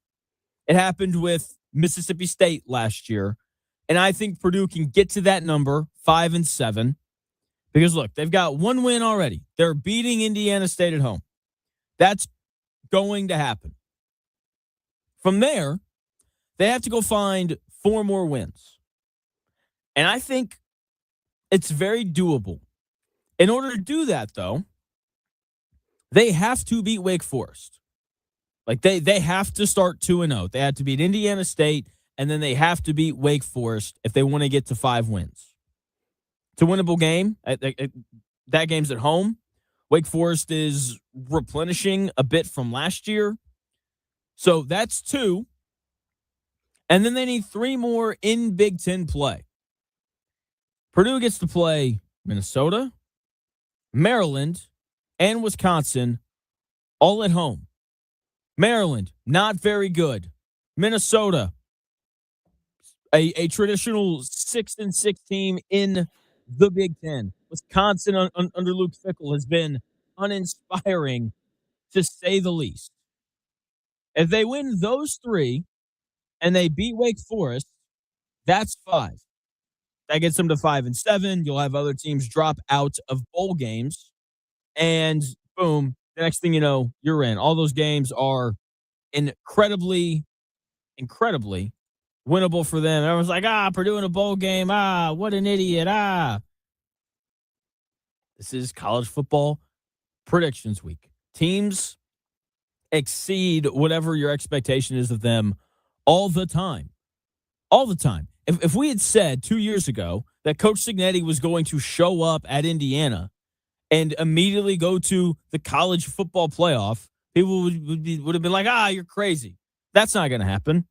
This is the first real offseason, the first real season Coach Barry Odom is getting. Okay, he clearly likes his team. He clearly thinks his team is much improved. We had Dave Refson on yesterday at that Purdue scrimmage. Said it point blank, Purdue looks like a Big Ten team this year. They are going to be much improved, and Barry Odom is a really good head coach. Okay, second take. Ryan Brownie doubles his production. I don't know if it's Brown or Brownie. I don't know. I like Brownie, so we're going to go with that. Brownie had a rough year last year, in part because of the lack of talent around him, and I think that the increase in talent alone that is around him is going to help. The Indiana fans are like, oh, no, that guy's terrible. All I've heard from Indiana fans all offseason is how Josh Hoover's going to be better at Indiana because he's going to be playing with better players. It's the same thing. The increase in talent around Ryan Brownie is only going to help him. He threw for 2,100 yards last year. I think he pretty easily gets to 3,000 this year. He threw 9 touchdowns and 10 interceptions last year. I think he doubles that. I think he throws at least 18 touchdowns, and I certainly think he's going to throw more touchdowns than picks this next season, and I think his completion percentage will also be closer to 65% than 58% like it was last year. They are going to be much improved. They're going to be much improved. And to Roswell's point, coaching matters. Yes, it does. And Barry Odom is a good coach. All right. My third prediction, I think, encapsulates that. Purdue's going to get somebody. They are going to beat someone that they are not supposed to. I don't know who it is. It won't be Indiana. I'm not saying that. Indiana's going to beat them by 40. Okay. But if Purdue beat Illinois on the road, or if they beat Washington at home, or if they beat Iowa in that, geriatric offense on the road, it wouldn't surprise me in the slightest. Wouldn't surprise me in the slightest. I saw Coach Odom do this. I've seen him do it repeatedly. I saw him do it when he was the head coach at Missouri when he was there. They always found a way to win a game or two that they shouldn't. He rebuilt UNLV. UNLV was in the gutters of college football. All of a sudden, Barry Odom shows up. They're going 10-2, competing with Boise State at the top of the Mountain West for an opportunity to play in the college football playoff. Barry Odom's greatest strength as a coach is his ability to get the most out of guys. I saw him do it at Arkansas. It was incredible what he did with those defenses filled with guys that didn't go on to play in the NFL. Things like, 6 interceptions against Ole Miss and Matt Corral, who went on to be, who currently is a backup quarterback in the NFL. Again, with guys that aren't playing in the league, they're going to get someone that they shouldn't, which means if they beat Wake Forest and they beat Indiana State and they beat Wisconsin, Minnesota, Minnesota, and who's the third team there? Maryland. If they win all three of those and they get Illinois on the road, or if they get Washington at home, or if they find a way to beat Iowa and that awful offense on the road, then that gets them to 6 and they're a bowl team outright. I get it. It sounds crazy, but I'm telling you, Coach Odom can flat out coach. And I'm so excited to watch and see how much better his team is this year compared to last year.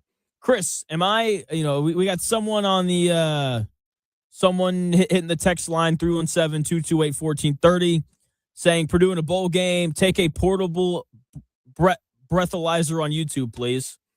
That's a great text. That's good. That's telling you to take a breathalyzer? Telling me. He's saying I'm a little drunk. Chris, we've been hanging out. We've been hanging out all day. I'm good. I'm sober-minded.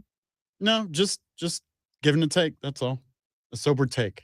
It's sober. Sober I get Purdue it. take. It sounds crazy. That's my spiciest take, I think, of the day. I think Purdue finds a way to go 5-7 or 6-6, and they play in a bowl game. I'm telling everybody, Barry Odom can coach, man. I've seen it in the SEC for forever. We saw it at UNLV. He's a smart guy. His ability to get the most out of dudes is what is going to allow them to win a few Big Ten conference games and make a bowl. I don't know enough yet to tell you that you're wrong just yet. But from what I've learned or outside looking in, I know there are a lot of bowl games, and it seems like every year there's a new bowl game. So very possible. So in order to make a bowl game, you have to go 500 or better. So 6-6 or better. Okay. But there are a lot of teams like Notre Dame last year that opt out of bowl games. Even though they had enough wins. Correct. Okay. And so because of that, teams that go 5-7 usually get the opportunity to play in one. I see. And so I think that is ultimately what opens the door up for Purdue to play in a bowl game, 5-7, and then they get a call. We'll see if they accept it or not. Okay. Well, yeah, I don't see anything wrong with it, like going to a bowl game. It just won't be what is there, like 36 different bowl games? There's a lot. So they'd probably get into that like fourth tier, that that bottom list of bowl games. It's still a bowl game. Yeah. Give them a bowl game. Why not? It's an image thing. That's what it is. And it's so funny to hear Indiana fans be like, Purdue's not going to make a bowl game. They were terrible last year. It's like, Indiana was terrible before Coach Cignetti showed up, and then the next thing you know, you're in the college football playoff. Okay, I think Purdue going from 1-11 to 5-7 is much more realistic and much more possible than 3-9 or whatever Indiana went before Coach Cignetti showed up to 11-1 playing in the college football playoff. It's not that crazy, people. It's really not. So I can't wait to see it. I'm again very intrigued to see what Coach Odom has going on up in West Lafayette this season. I've also got 3 general college football takes. Let's start with LSU finds a way to play their former NFL guys anyway. They're going to figure it out. There's already this discussion around, those SEC guys or around those guys, just suing the SEC. We'll see if the SEC can win a court case, unlike the NCAA. Something tells me that they're going to be unable to, because that is just kind of the way that we're going with college sports. And if they lose, LSU is going to add those NFL players, and that should be a fascinating development that I expect for LSU to come out on top of. Because if the NCAA can't stop these players, I don't know what would make the SEC more special. Maybe it's the fact that all 16 presidents voted on these rules. Maybe that gives them some form of power or something. I don't know. We'll see. Second take. Not all of them, but one of these 4 coaches are going to get fired. Kalen DeBoer, Lincoln Riley, Steve Sarkisian, or Dabo Swinney. One of those 4 guys are going to get fired. These are 4 big-name coaches that are all expected to win this year. Coach DeBoer has a loaded secondary. Tom Luganbill of ESPN, who joined the show on Monday, talked about Alabama as a potential national championship contender because of that defense. They named Kalen Russell to be their starting quarterback, so they're really talented at that position, but it's a younger guy. Lincoln Riley, he has a really talented group, but it's a brutal schedule. Like if USC went 7-5, wouldn't surprise me at all. Like that's how tough the schedule is, in spite of how much more talent they have. Like they have to play Indiana, Oregon, and Ohio State. That's 3 losses immediately. I don't think that they're beating any one of those 3 teams. I believe that they play UCLA at the end of the year. There's a lot of people who like Coach Chesney and what's going on at UCLA. We'll see. Like that's another tough game. They have to play at Penn State. They have to play Michigan as well. A lot of tough games for USC this year that could result in Lincoln Riley getting canned. Coach Sarkisian, this is supposed to be the year for Texas. And they've got a tough schedule. There's a reason why, despite people talking about Texas like they're a national title contender, there's a reason why their over-under win total is set at 9.5. It's because that schedule's brutal. And here's the thing. If they go 9-3 again and miss the playoffs again, Texas is crazy. And they will absolutely fire Coach Sark over that. And then at Clemson, you've got Dabo Swinney barely hanging on, going back to his roots, calling up the horrific coach, Chad Morris, to come back and be his offensive coordinator. For those who don't know, Chad Morris couldn't win games at Allen High School in Texas. That's like one of the most dominant public schools in the country when it comes to high school football. Chad Morris couldn't win games there. But yeah, that guy's going to fix everything going on for you. I think they're another 7-5 season or so away from, potentially firing him. And I think if he goes 7-5, there's a decent chance that Dabo Swinney is out at Clemson. Final take here.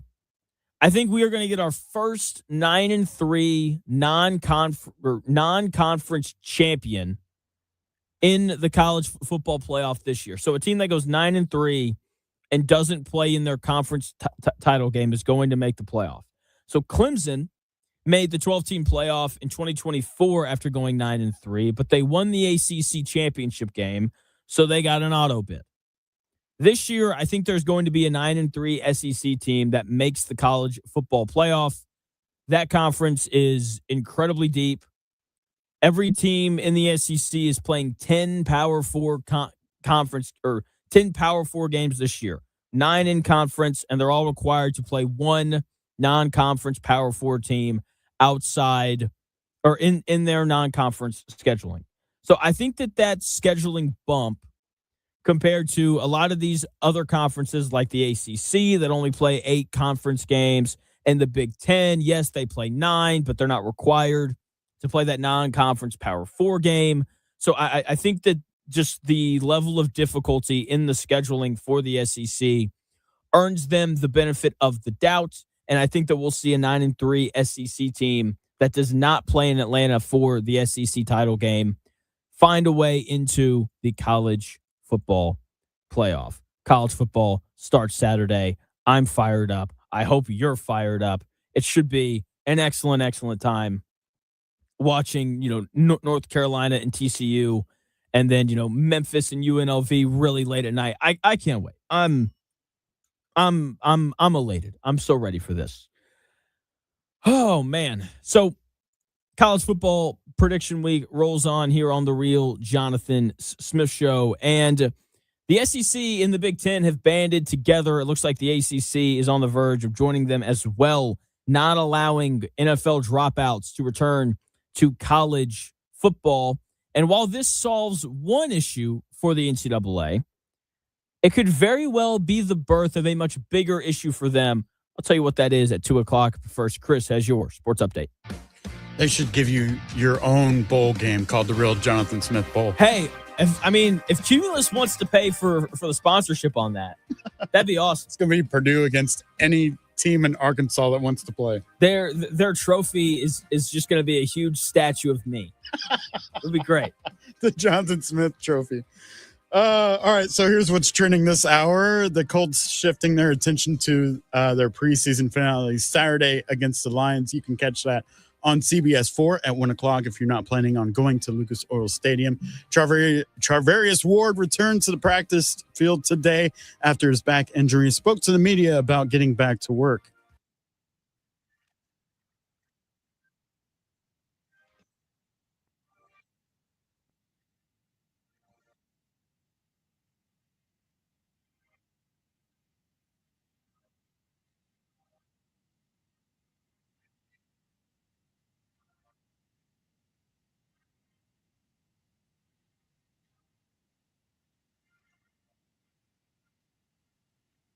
Mooney Ward talking about getting back on the practice field, and we'll see him hopefully on Saturday as well. Former Pacers guard Benedict Mathurin is signing with the New Orleans Pelicans on a 2-year, $16 million contract, who the Pacers will play in the season opener on October 21st.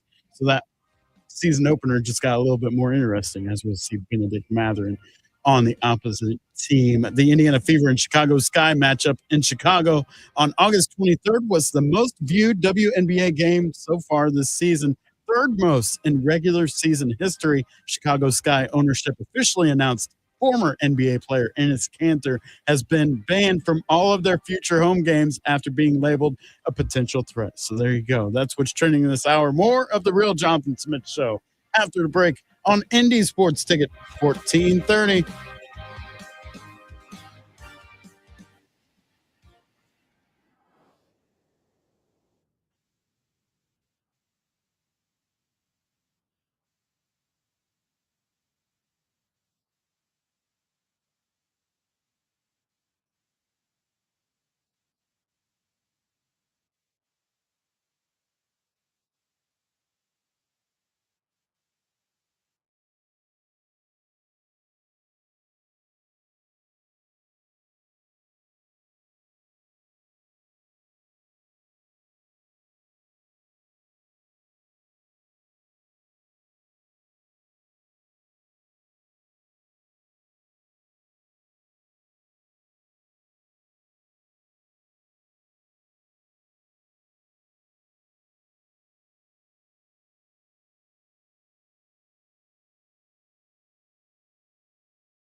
do this.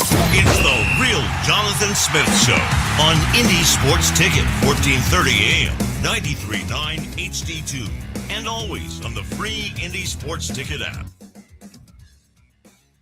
Hour number 3 of the Real Jonathan Smith Show getting underway. And sometimes it's just nice to see people come together. You know, the SEC and oh, nice. Yep. Yeah. That was good. That was good. That was really good, dude. That was perfect. And in this case, I'm talking about the SEC and the Big Ten banding together here to make college football better. They are not allowing players that declared for the NFL draft to return to college football. That includes all the guys that are currently getting cuts from the Browns and the Saints and everywhere else. I would like to see the Big Ten do what the SEC did for college basketball as well. The SEC went ahead and banned former G League and NBA players from returning to college hoops. So I'm sure that the Big Ten will follow suit in that here at some point. But this is a big deal because this is the best thing for the sport. This is what we need from the conferences. Sure, players can win lawsuits, but it doesn't matter if the conference stands up. The Big Ten confirmed that head coaches would get suspended for half the season if they play an NFL player. Same ruling in the SEC as well, fines and things coming in as well for these Big Ten and SEC schools if they break this rule. The players can win as many lawsuits against the NCAA as they want. But if the result in them playing is the head coach getting suspended for half of the season, then they're not going to recruit the player. The interesting team in all of this is LSU. They landed 2 former NFL players on their team before this rule was in place. Half of their basketball roster was going to be former NBA and G League guys.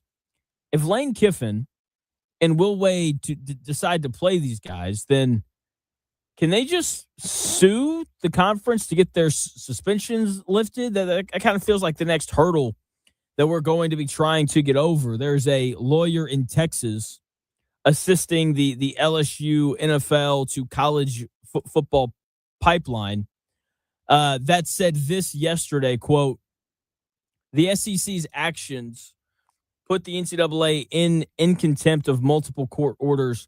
It is cartel-like conduct when the NCAA conferences attempt to create their own spur-of-the-moment rules in response to courts enjoining those same rules at the NCAA level. Translation, we are not out of the woods yet. The courts could still find a way to ruin college football. That is still a very possible thing. But if this works, the NCAA transfers from one problem into another.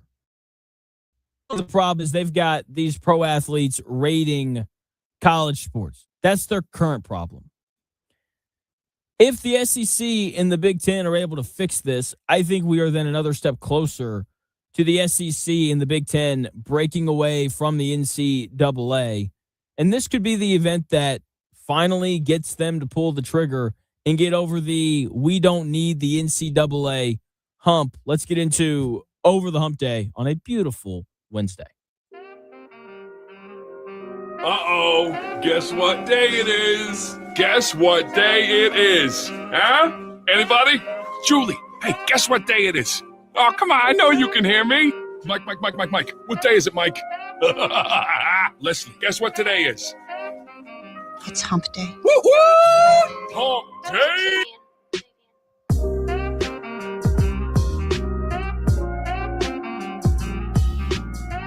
No, as the coach, I gotta get us over that hump. I gotta get them comfortable, knowing that you're gonna be in close games and you gotta make plays coming down the home stretch.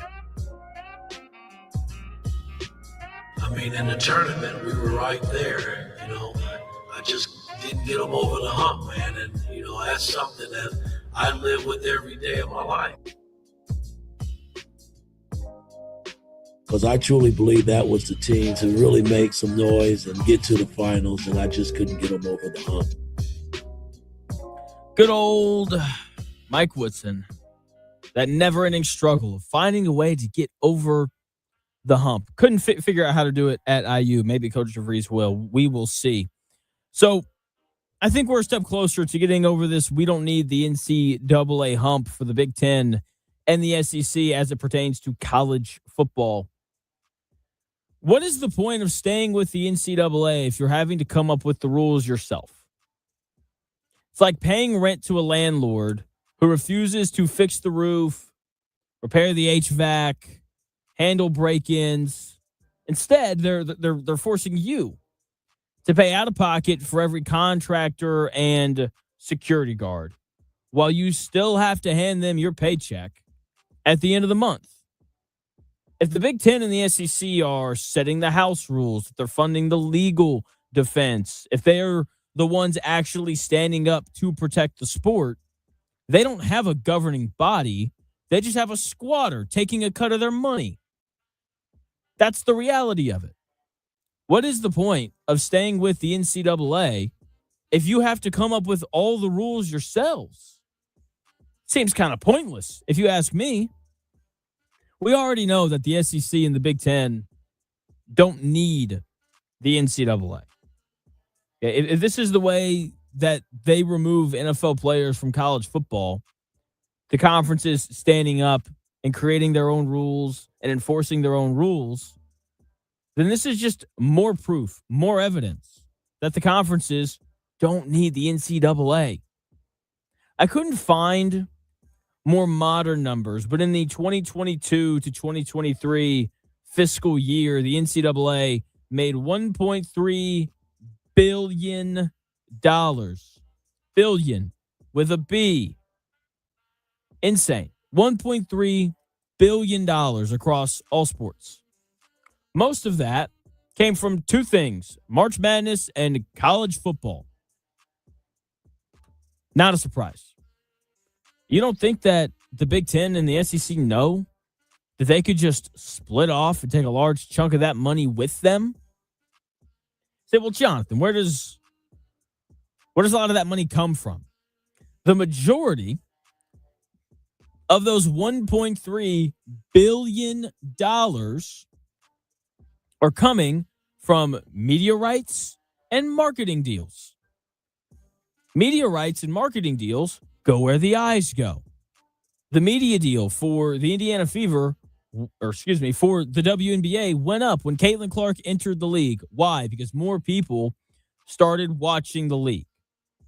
If the Big Ten and the SEC left college football, the eyes, the media rights deals, and the marketing deals would just follow them. And they would then get to keep a lot of that money. If the NCAA can't create rules to protect the sport, but the conferences can, then what is the point in staying with the NCAA? They serve no purpose. I'm glad the conferences figured out a way to eliminate NFL players from returning. I'm sure that the NCAA is very grateful for that as well. But this is just another reason why the Big Ten and SEC should just leave. You're having to do everything yourself anyway. Why are you splitting the money with a guy who's just kind of hanging out? That seems kind of pointless. It reminds me of when I was growing up and my dad looking at me and telling me basically that, if after I turned a certain age, if I lived with him and my mom, I would have to pay rent. And it's like, what's the point of paying rent in your parents' house when you can just go get your own house? I mean, that's common sense. That is what this is. If the NCAA can't do anything and the Big Ten and SEC are doing everything themselves, then leave. There is no need for it. IU fan, great question. Would Notre Dame go with them? My overall theory on this, because I do think that this is going to happen at some point, probably within the next decade. Whenever the Big Ten and the SEC do decide to leave the NCAA, they're going to call all of the other big brands. They're going to call Notre Dame. They're going to call Miami in the ACC. They're going to call Florida State in the ACC. They're going to call probably Clemson and maybe North Carolina as well. I don't know if they'll call North Carolina or not. Probably not. They'll call, I'm trying to think, other big brands in college football. They'll call Texas Tech. They'll call BYU. They're going to call all the non-Big Ten and SEC schools and say, hey, man, we're leaving. We're taking a lot of the money with us. You are more than welcome to join us on this journey of independence, if you would like. So, IU fan, it's a great question on whether or not Notre Dame would follow them. But I do think that it's a real possibility for them going forward. So, we'll see. Mekhi Blackmon, cut by the Indianapolis Colts. Hallelujah. Dude couldn't guard anybody. Couldn't guard anybody. I don't know if he could guard me. I'll be honest. Chris, do you think Mekhi Blackmon could guard you? Yeah, probably. So, Chris asked me during the break if I had a football to bring to throw it around in the parking lot. Chris, this is what I think we should do. You're talking about us like cutting up some videos for socials. Yeah. This is what I think we should do. In April, when the combine rolls around, we film ourselves doing a combine. Let's do it. That's what we should do. You know? That's going to be funny for me to see me do it. Funny. You're a little bit more athletic than I am. But I have time before then to get more athletic and probably change some things in my diet. Okay. Sounds good. First thing, we got to get rid of these Oreos in the studio. Hey, I'm on it. Every time I walk by, I keep grabbing one. Yeah. Have you tried them all yet? Not all of them. Why not? Most of them. Dude, I eat Oreos every single day. There's four flavors over there. I brought them in for other people in the building, not for me. Okay. Which ones have you tried? The banana and the apple. I've not tried the deep fried or the chicken and waffle one, although the chicken and waffle Chick-fil-A commercial just came on our TV, and I think that's what we're doing for dinner tonight, Chick-fil-A chicken and waffle. That's what you're doing? Yeah. Let me know how it is, man. Sounds amazing. The s'mores milkshake is pretty good. Haven't had the chicken and waffle sandwich quite yet, though. Yeah, they serve that all day. Okay, I'm gonna ask a dumb question. Okay. No dumb questions. Is Chick-fil-A the first person to be like 2 waffles? Let's make it a sandwich. Because everywhere else that I see chicken and waffles, it's like one huge Belgian waffle with chicken kind of like on the side. Right. Is Chick-fil-A the inventor of the chicken and waffles sandwich? It's the first time I've ever seen it. It's not a dumb question. I mean, it's the closest thing probably to a McGriddles that you'll find, I guess, like because of the maple syrup in their bun. You know what I'm saying? Because these are maple flavored waffle buns, so to speak. Okay. I like it. That sounds good. IU fan, throwing some shade at Notre Dame. Notre Dame likes the gravy train. Figured they might prefer to dominate the teams left. I mean, to be fair, if the Big Ten and the SEC left, Notre Dame's schedule wouldn't really be impacted all that much. They would lose Purdue. That's really it. They can just kind of fill that spot with, Duke or some other poor ACC team. So, IU fan, it's a fantastic point. It's a fantastic point. Chris, should I have done 3 takes on Notre Dame football this year? Did I leave them out? No, I think we cover them enough. I mean, you can give That's your how I opinion. feel. Yeah, I just, you can leave them out. You have to know yourself. And I know how I feel about Notre Dame. And I just want to make sure that I'm being fair, Yeah, no, I mean, you can, but I think we have talked about them enough to not have to. But I mean, look, if you feel obligated, do it. I do not feel obligated to talk about Notre Dame. They they're going to be really good this year. They're one of the 7 teams good enough to win a national title. It's just going to be tough for us to know how good they are because we're not really going to see them get stretched much during the season. Obviously, they've got Miami. Yeah. You're on it today, dude. That was a good one. I guess we just know where my mind's at today. Okay. Best effort Tuesday. I mean, best effort Tuesday or Wednesday. Oh yeah, it is Wednesday. It's Wednesday. Well, You literally Best effort played every the day. sounder earlier. I don't know what You day play it it is every anymore. Wednesday, and I always forget that you're going to play it. Yeah, every day's the same. It is Wednesday, my dudes. Okay, it Would is you like Wednesday. to finish that meme? No, you do it. Oh man. I do it. Yeah, absolutely not. Everyone would tune out immediately. But it's what were we talking about? Oh, stretching things. um oh man. So, I think it's important to be challenged throughout the regular season. I just don't know if that's going to happen to Notre Dame or not this year.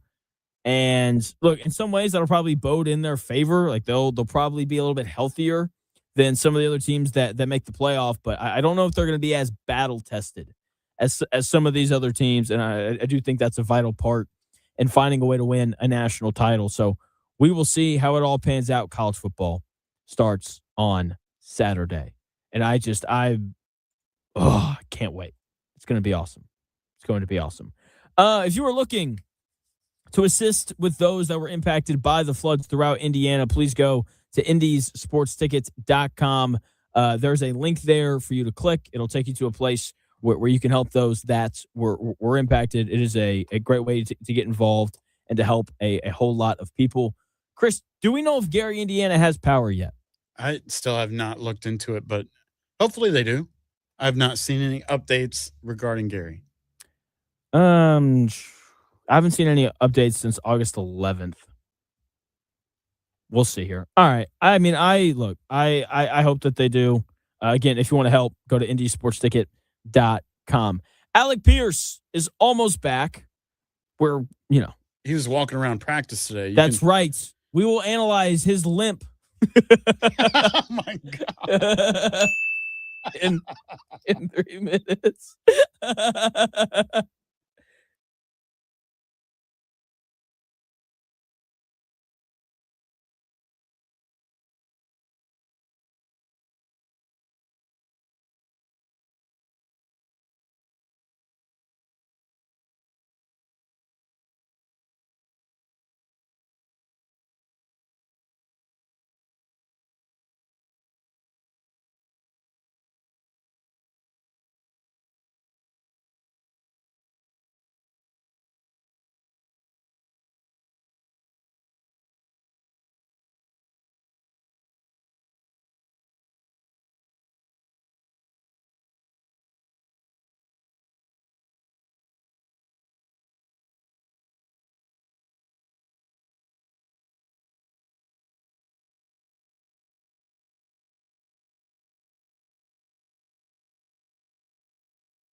may, one day, be a must-listen for sports enthusiasts. Yeah, and monkeys might fly out of my butt. Uh-oh. The Real Jonathan Smith Show on Indy Sports Ticket 1430 AM, 93.9 HD2, and always on the free Indy Sports Ticket app. Yeah. The new Chick-fil-A chicken and waffles sandwich. Chris, would you like to guess how much protein is in those? I don't care. It's going in my belly, but you can tell me. 31 grams. Is that good? That's really surprising, honestly. So Jonathan made me try a chicken and waffle flavored Oreo that I haven't tried yet. We did that during the break, and it's the worst thing I've ever had in my life. I think that's like an abomination. We should never ever put chicken flavored cookies on the shelves in stores. I agree. I have a real life question. You're not supposed to just throw batteries in the trash can. I know this. You're supposed to dispose of batteries in a certain way. What is that certain way? Or is everybody just throwing their batteries in the trash can? See, this is a dueling trivia question, and I don't have an answer. But I don't have an answer for it either. I think you can recycle them or put them with recycling stuff, like aluminum and stuff like that. I honestly don't know, though. I genuinely I would like to know, because I go through batteries a decent amount at my house, and so I would like to, if there's a right way to do something, I believe in doing it right. I also just took a battery out of this mouse and don't really know what to do with it. If I was in Cleveland, I would throw it at LeBron James whenever he returns. Well, you can, as they did all those years ago. You could throw it at Deshaun Watson too, I guess. Do that. That'd be crazy. He shows up week 1 and it's just 70,000 fans chucking batteries. Throwing batteries at Deshaun Watson. Would not be surprised. Dude, imagine like you're sitting in the nosebleeds and you throw a battery at somebody and you hit them. That would hurt. Yeah. That'd be painful. It's like a half a mile, well, like you're throwing that thing a long throw. way. Yeah, and it's a far drop too. It is.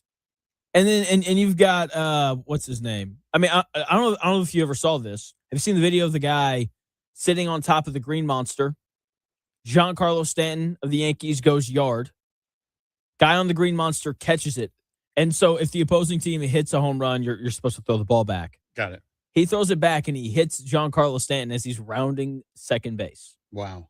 It's he got thrown out of the game because you can't do that. But I was like, what an arm on that guy. No kidding. That dude can throw it. That's impressive. That is impressive. Oh man, funny stuff. So Alec Pierce is almost back, and I wasn't trying to be funny in that last break. I really wasn't. But you weren't wrong. He was shown in this video. He's walking around practice. He's got a little bit of a gimp. Does he? I don't think he does. Or he's like he's kind of acting like he does. He's got it taped up. You can see that, but you can see he's a little uncomfortable, at least. Let me ask you a question. Which ankle did he have surgery on? His right one, correct? I don't know. And I'm looking at the video trying to figure out. Well, whenever he's walking around, they do a close up of his ankle and they show his back legs of his walking or whatever. The right one is taped up. That's the one I'm assuming he had surgery on. That would make sense in my brain. Yeah, I'm trying to look here because it's it's talking about alleviating ankle issues and doing all that kind of stuff. It just says surgery on the ankle. Doesn't say which ankle. No, it's none of our business, I guess. I guess, but like, you watch him walk around. It's not like he's like really limping. Like he's not walking like he's fine. He's not walking like a pimp or anything. But there's some discomfort there. He's ginger about it. His I don't even know what the word is. His natural gait is just a pimp walk. That's my natural stride right there. Yeah. That's what it is. That's what it is. It's like, you limping? Nah, man. That's just my pimp walk. Alec Pierce pulls out a bottle of baby powder and just starts smacking people. All of a sudden he shows up tomorrow to practice with a cane. That's my new favorite player. I'm getting an Alec Pierce jersey immediately. He shows up tomorrow with with an anvil themed cane and top hat. Fabulous. He's just strutting around practice. He's like, I don't chase balls. Balls chase me because I'm a pimp. Yeah. I don't think that's what you want if you're a pimp. Yeah, probably not. Oh man, that's so funny. Anyway, he is progressing. They are hoping to have him back at practice this week. And that's the thing. If he was walking around with a limp, I don't think they'd be like, yeah, he's going to practice at some point this week and be ready to go for week 1. I feel like if it was really bad, we just wouldn't see him. They'd be like, we didn't see Alec Pierce today. And it's like, oh, well, he was in the facilities, just working on, his rehab and stuff. And meanwhile, he's like at home playing 2K, Yeah. I think if he was really hurt, we wouldn't be allowed to see him. This is true. It's not like he was all suited up. He didn't have gear on or anything. He was in street clothes and shorts and tennis shoes. But he just looked like he was walking a little softly. That's all I've noticed. Maybe I'm just dumb. Maybe I just don't understand how people normally walk.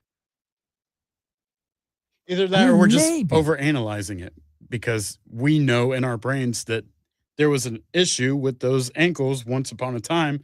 So our brain is like, he should be walking, awkwardly a little bit at least. Yeah, it's the our brains are lying to us. It's like, he's got to be hurt. I don't think he is. I think he looks fine. And I'm fascinated to see what he looks like in this offense this year, just because, and dude's, he was so good last year, and he was good last year on not that many targets. Like, he only had 84 targets last year. He only caught 47 of them. That's just because so much of his route tree was down the field, and them asking him to make these contested catches. And I'm so intrigued to see how he looks this year, because he's like, look, he missed 2 games last year. People forget, and so he was 1,000-yard receiver in 15 games, and so I think if he can play all 17 this year and he gets a pretty steady diet of opportunities, which he should get, then I'm expecting pretty big things from him, just in general. So hopefully he's okay. Hopefully he's not limping again. I don't think that he is, but I haven't heard any more about Josh Downs' potential calf injury either. I don't know how serious that is, but I think that's the second time that we've heard about it, because he missed a couple of days earlier in camp leading up to that joint practice with the Patriots because of his calf. This goes to my point earlier, though. You were talking about being confident, over 500, 9-8 finish, whatever. Right? So, we know, going into the season, we have Alec Pierce coming off an injury. We have Daniel Jones coming off an injury. We have Josh Downs potentially have, some kind of injury. There's, always something, whereas we should be going into the season with a full head of steam. I know injuries happen, but, we're literally crawling into the regular season, and I think we win 5 games, and that might be it. We'll see, man. Okay. After doing 5 minutes of internet research, by that going to Twitter doctors, it appears that the surgery was had on Alec Pierce's left ankle, and the concern that people have is the lack of his dorsiflexing on his left ankle. Nobody knows what that is. It's like you can move your foot up and down, you can point it up or towards the ground. Okay. So bringing it all the way up, like bringing your toes closer to your shin. And that's what he has an issue with? Apparently he's not doing that. But I think that happens every time you take a step. So right. That sounds like I don't know what we're talking about. Sounds like an important thing that you would need to do if you're running down the field. Yeah, it is. And he's doing individual work. That is the thing here, where it's he's doing individual work, which means that he's probably like jogging a little bit. I'm sure that they've got him sprinting by now if he's going to practice later this week. It's, oh my gosh. I'm ready for the season to start because we're going to play the Ravens in week 1, and we're going to find out very quickly just how healthy he is. And again, I think he's going to be fine. You asked what it would take for me to change my 5-12 decision. Okay. If the Colts came out week 1, looked absolutely amazing, blew the Ravens out of the water like 28-3, that'd probably change it. Well, I mean, you can't do it after the season started. I can. You got to do your prediction before the season don't starts. Tell me my business. That's how predictions work. It's like if we're 17 weeks into the season and the Colts are 8-8, and you go and who do they play the final week of the season? They're 8-8 with Jacksonville at home, and Jacksonville's already punched a playoff ticket. We're like, I think the Colts are going to go 9-8. You can't do that. Okay, but whenever you asked the question, you didn't say that it had to be that. You just said, what would it take? And I'm telling you what it would take. I said, what would it take in the next week? Because we're putting things down in pen next week on records and things like that. All right, that's fair. You got me. Okay. I love that though. It's like, if I see them play one awesome game, I'll change my mind. Yeah, then I'll change. Which is fair. I mean, I'm we sure saw a lot of people feel that way. Everybody saw one good drive from Anthony Richardson in the preseason. Everyone's like, maybe that guy can play. Right. Yeah. Exactly. It didn't take much to get us to buy in. Yeah. Which means if you're Jalen Tuimoloau and you can't get people to buy into you at all, just how bad is it? Pretty brutal stuff. Seeing is believing, man. That's all I'm saying. It's fair. Oh man. So it doesn't appear that the Colts have had any major injuries quite yet, and they have really dodged a bullet as a couple of former Colts have been carted off the field. Some guys that aren't going to play at all. We'll talk Colts injuries outside of Alec Pierce in 3 minutes.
The best takes? Maybe. The Real Jonathan Smith Show on Indy Sports Ticket 1430 AM, 93.9 HD2, and always on the free Indy Sports Ticket app. Chris, did you see that ESPN is getting rid of their bottom line ticker? That's only during games though, right? Like It's not on that. Oh, yeah. Well, I don't know how I feel about that. I know some people are excited about it. I don't understand the point of it. The ticker? Yes. I always want to know what's going on without having to search for it myself. It feels like You don't it's have this on you? Yeah, but like I got to work that. I got to put buttons in and type it in whatever I want to go and whatever. If I'm watching ESPN, it just kind of lands in my lap. I don't have to do anything. I mean, yeah. Different generation. I'm lazy. I guess. I mean, I don't know. I kind of feel like a lot of people, not everybody, but it's an interesting thing because, like you said, there's some people who like it. There's some people who don't. I don't know. I don't feel like it made my viewing experience any better. With that being said, removing the ticker doesn't make it any worse. It's not like the ticker was covering up a receiver or something important. I'll agree with that. It's just a personal preference. That's all. My mind gets bored if like we're watching baseball or whatever, and there's a down moment of the game. Like I'm going to look at the ticker and see what's going on, elsewhere. I'm not focused on people standing, fixing their gloves, right, stepping into the box or whatever. My thing with the ticker is just like I don't know. I never really read it. If I get news from something, it's coming from my phone anyway. I don't know. I don't know if I really need it. Yeah, like I said, different generations, man. I grew up with the ticker, and that's my natural habit to just go look there for any recent news as opposed to pulling out my phone and looking for this app and then scrolling. You know what I mean? Yeah. Word on the street is they're swapping the ticker out, and instead they're just going to have it there. So instead of having like the ticker show scores, they're just going to have it roll at the bottom all of the lyrics from Pat McAfee's album. Interesting. That would make sense. That makes that checks for sure. Oh man, it'd be so funny. People would be so mad if they did that. It'd be great. We got a text on the text line 317-228-1430. If you want to text the text line, you can call that number as well with thoughts on the Colts, IU football, Purdue football, and so much more. This person says, Jonathan, the NFL is mediocre across the board this season. I actually put $5 on the Saints at 90-1 to win the Super Bowl. I don't see a team winning more than 13 games. All the elite teams are in the NFC West. Colts, easy 6 wins. That's interesting. Yeah, interesting take for sure. Because when I look at the NFL, I don't know, man. So I will agree. Like the NFC West has 3 really good teams. Rams, really just the Rams and the Seahawks. The 49ers are so beaten up. I don't know how good they're going to be this year. But like those are 2 obviously really elite teams. And then I think you have to leave room for opportunity for some of these other teams. Like everybody for, the umpteenth year in a row loves the Bills roster. Everyone's talking about the Bills, but can the Bills rush the passer? Not really. Do the Bills have a lockdown corner? Not really. But they do have Josh Allen and DJ Moore and James Cook. They're in a soft division. I think 14 or 13 wins for Buffalo is really possible. I think 13 wins for Baltimore is possible if Jesse Minter is as good of a head coach as he was defensive coordinator during his time in Los Angeles. I think 13 wins for Houston is possible. That's a team that won 12 games last year with a really bad offensive line that I don't know how it could have gotten any worse. It feels like it only could have gotten better. So like there's some AFC teams that I do think find a way to win 13 games this year. Just that's kind of the math of it. Like there's usually always a couple of teams in each conference pushing towards that total number. So I think it's a math thing, but it's really interesting. And this is the beauty of the NFL. Like we can think we know. We can think that we know every single year. And then the season starts, and all of a sudden the New England Patriots win 14 games, and the Jaguars win 13 games, and the Seattle Seahawks win 14 games, because that's what happened last year. By the way, just the past couple of seasons, it looks like on average there's somewhere between 2 and 4 teams that win 13 games every year. So just kind of going off the math, it feels like we'll have a few teams reach that 13 win mark. It'll just be interesting to see who it is and who it isn't. So, just really, really fascinating stuff, because I don't feel like there's a ton of separation in the NFL this year. I know everyone is just like sitting back admiring the Rams, like, best team in the NFL. The Seattle Seahawks won the Super Bowl in pretty convincing fashion last year, and they returned like 80% of their snaps from last year. So they're going to have plenty of returning firepower. So I don't think that the Rams are as head and shoulders better than everybody else as everyone kind of seems to think. But we'll see. It's an interesting take. I don't mind it. So what do you think about that, Chris? How many like truly elite teams do you think we're going to have this year? I mean, the strongest one I feel about, what do you say? Nobody's going to win 14 games? 13. Nobody's going to win 13 games. The only one I really see getting over 13 is the Rams. Even the Bills, who I think I picked to go to the Super Bowl, I see them going 12-5. That's what they went last year. They added DJ Moore. Schedule should be a little bit easier too, since they didn't win their division. I don't think that's a drastic change in their record, but probably the only team as of right now over 13, probably the Rams. What are all the here? I'm curious now. What are the over under win totals for all these teams? Because it's really interesting. And look, I don't know the name of the person who sent that text in, but it's like, I don't know. We're gonna have a lot of mediocre teams in the NFL, like we do every year. The question is, it's always the same question: who are the elite teams that are really going to separate? In Vegas, usually pretty good at telling us who's going to do that and who isn't. I mean, I feel like Baltimore has to be in that mix, just with the quarterback, the running back. I understand that there's a new head coach, but like that defense is going to be so good this year. Sounds like we're not going to put the Colts in that conversation. No, we don't think the Colts are going to win 13 games this year. I don't know if they win week 1, then we'll talk about it. Okay. If they win week 1, 28-3. Yeah. Then we can talk about a 13-win season. But until then, no. I don't see it. Super Bowl winners, that's not what I'm looking for. Oh, man. No. Here we go. Regular season wins. So I don't want it like that. Give me. Oh, it's gonna make me go by. That's so annoying. I wish that it would just like give me a normal number, but okay, here we go.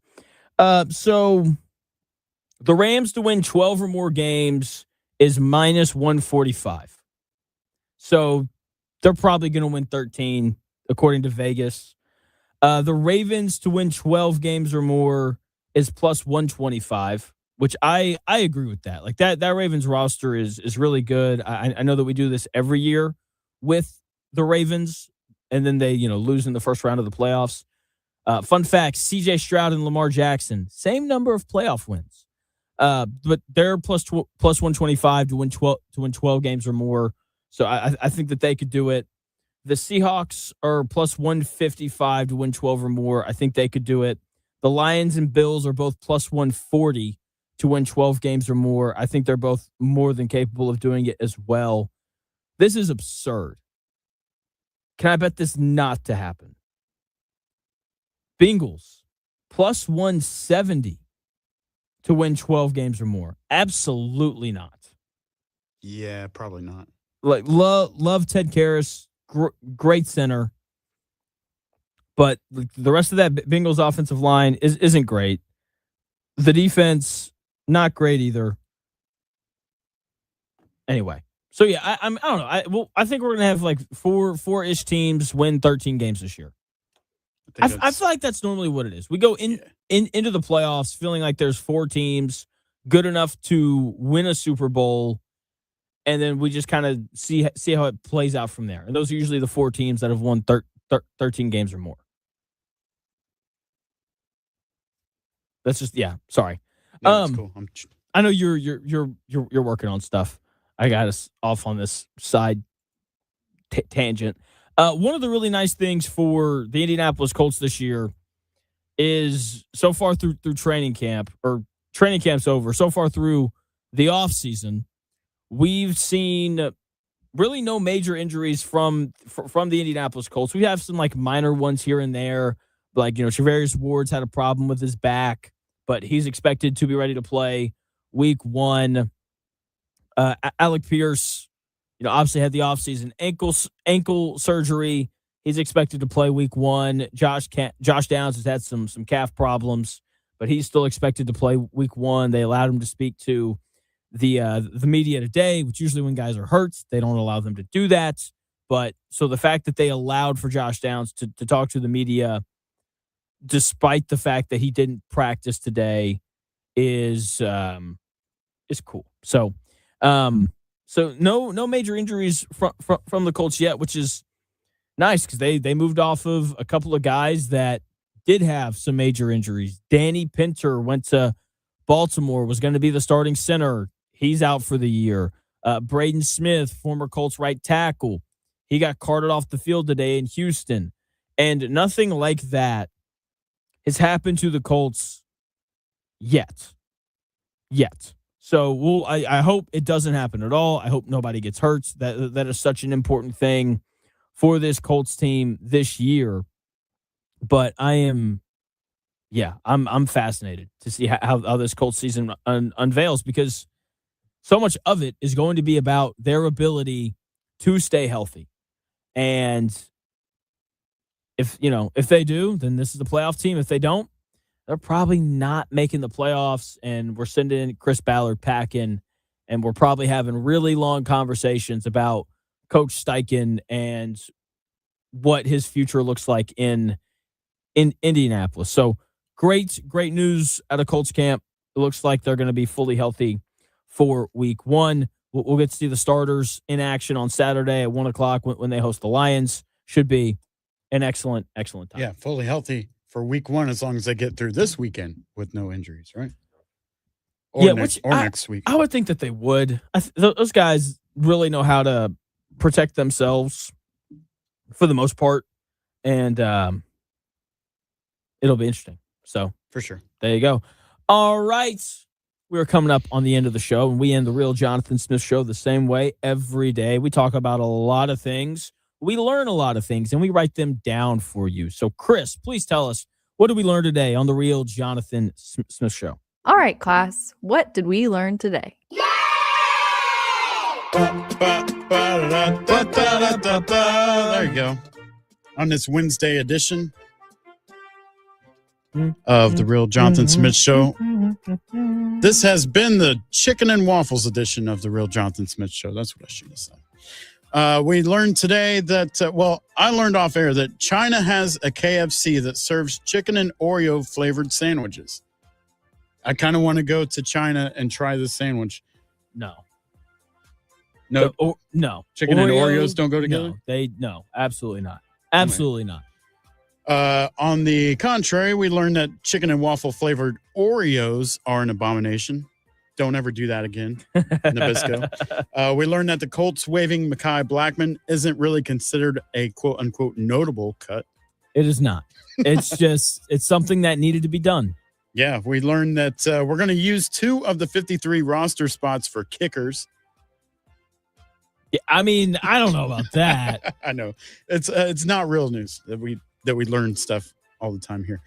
We learned that Alec Pierce isn't walking gingerly; he's just a natural pimp. We learned that my season record prediction will probably change as we move through the season.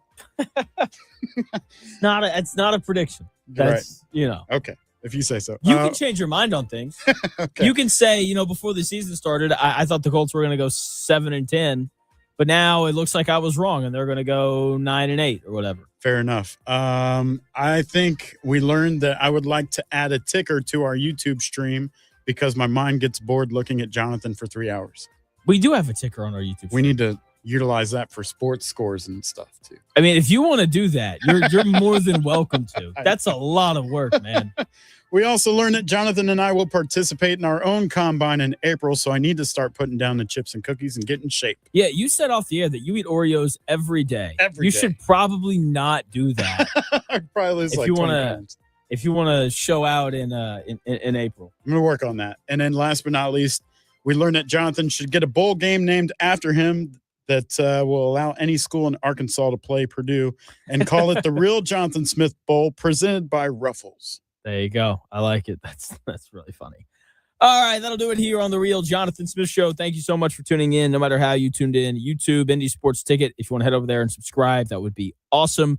Shehun Jayaraja joins us tomorrow to talk more college football as college football prediction week continues. We'll, of course, keep talking Colts and the NFL as well. Football season, it's almost here. I can't wait. Should be an excellent, excellent season.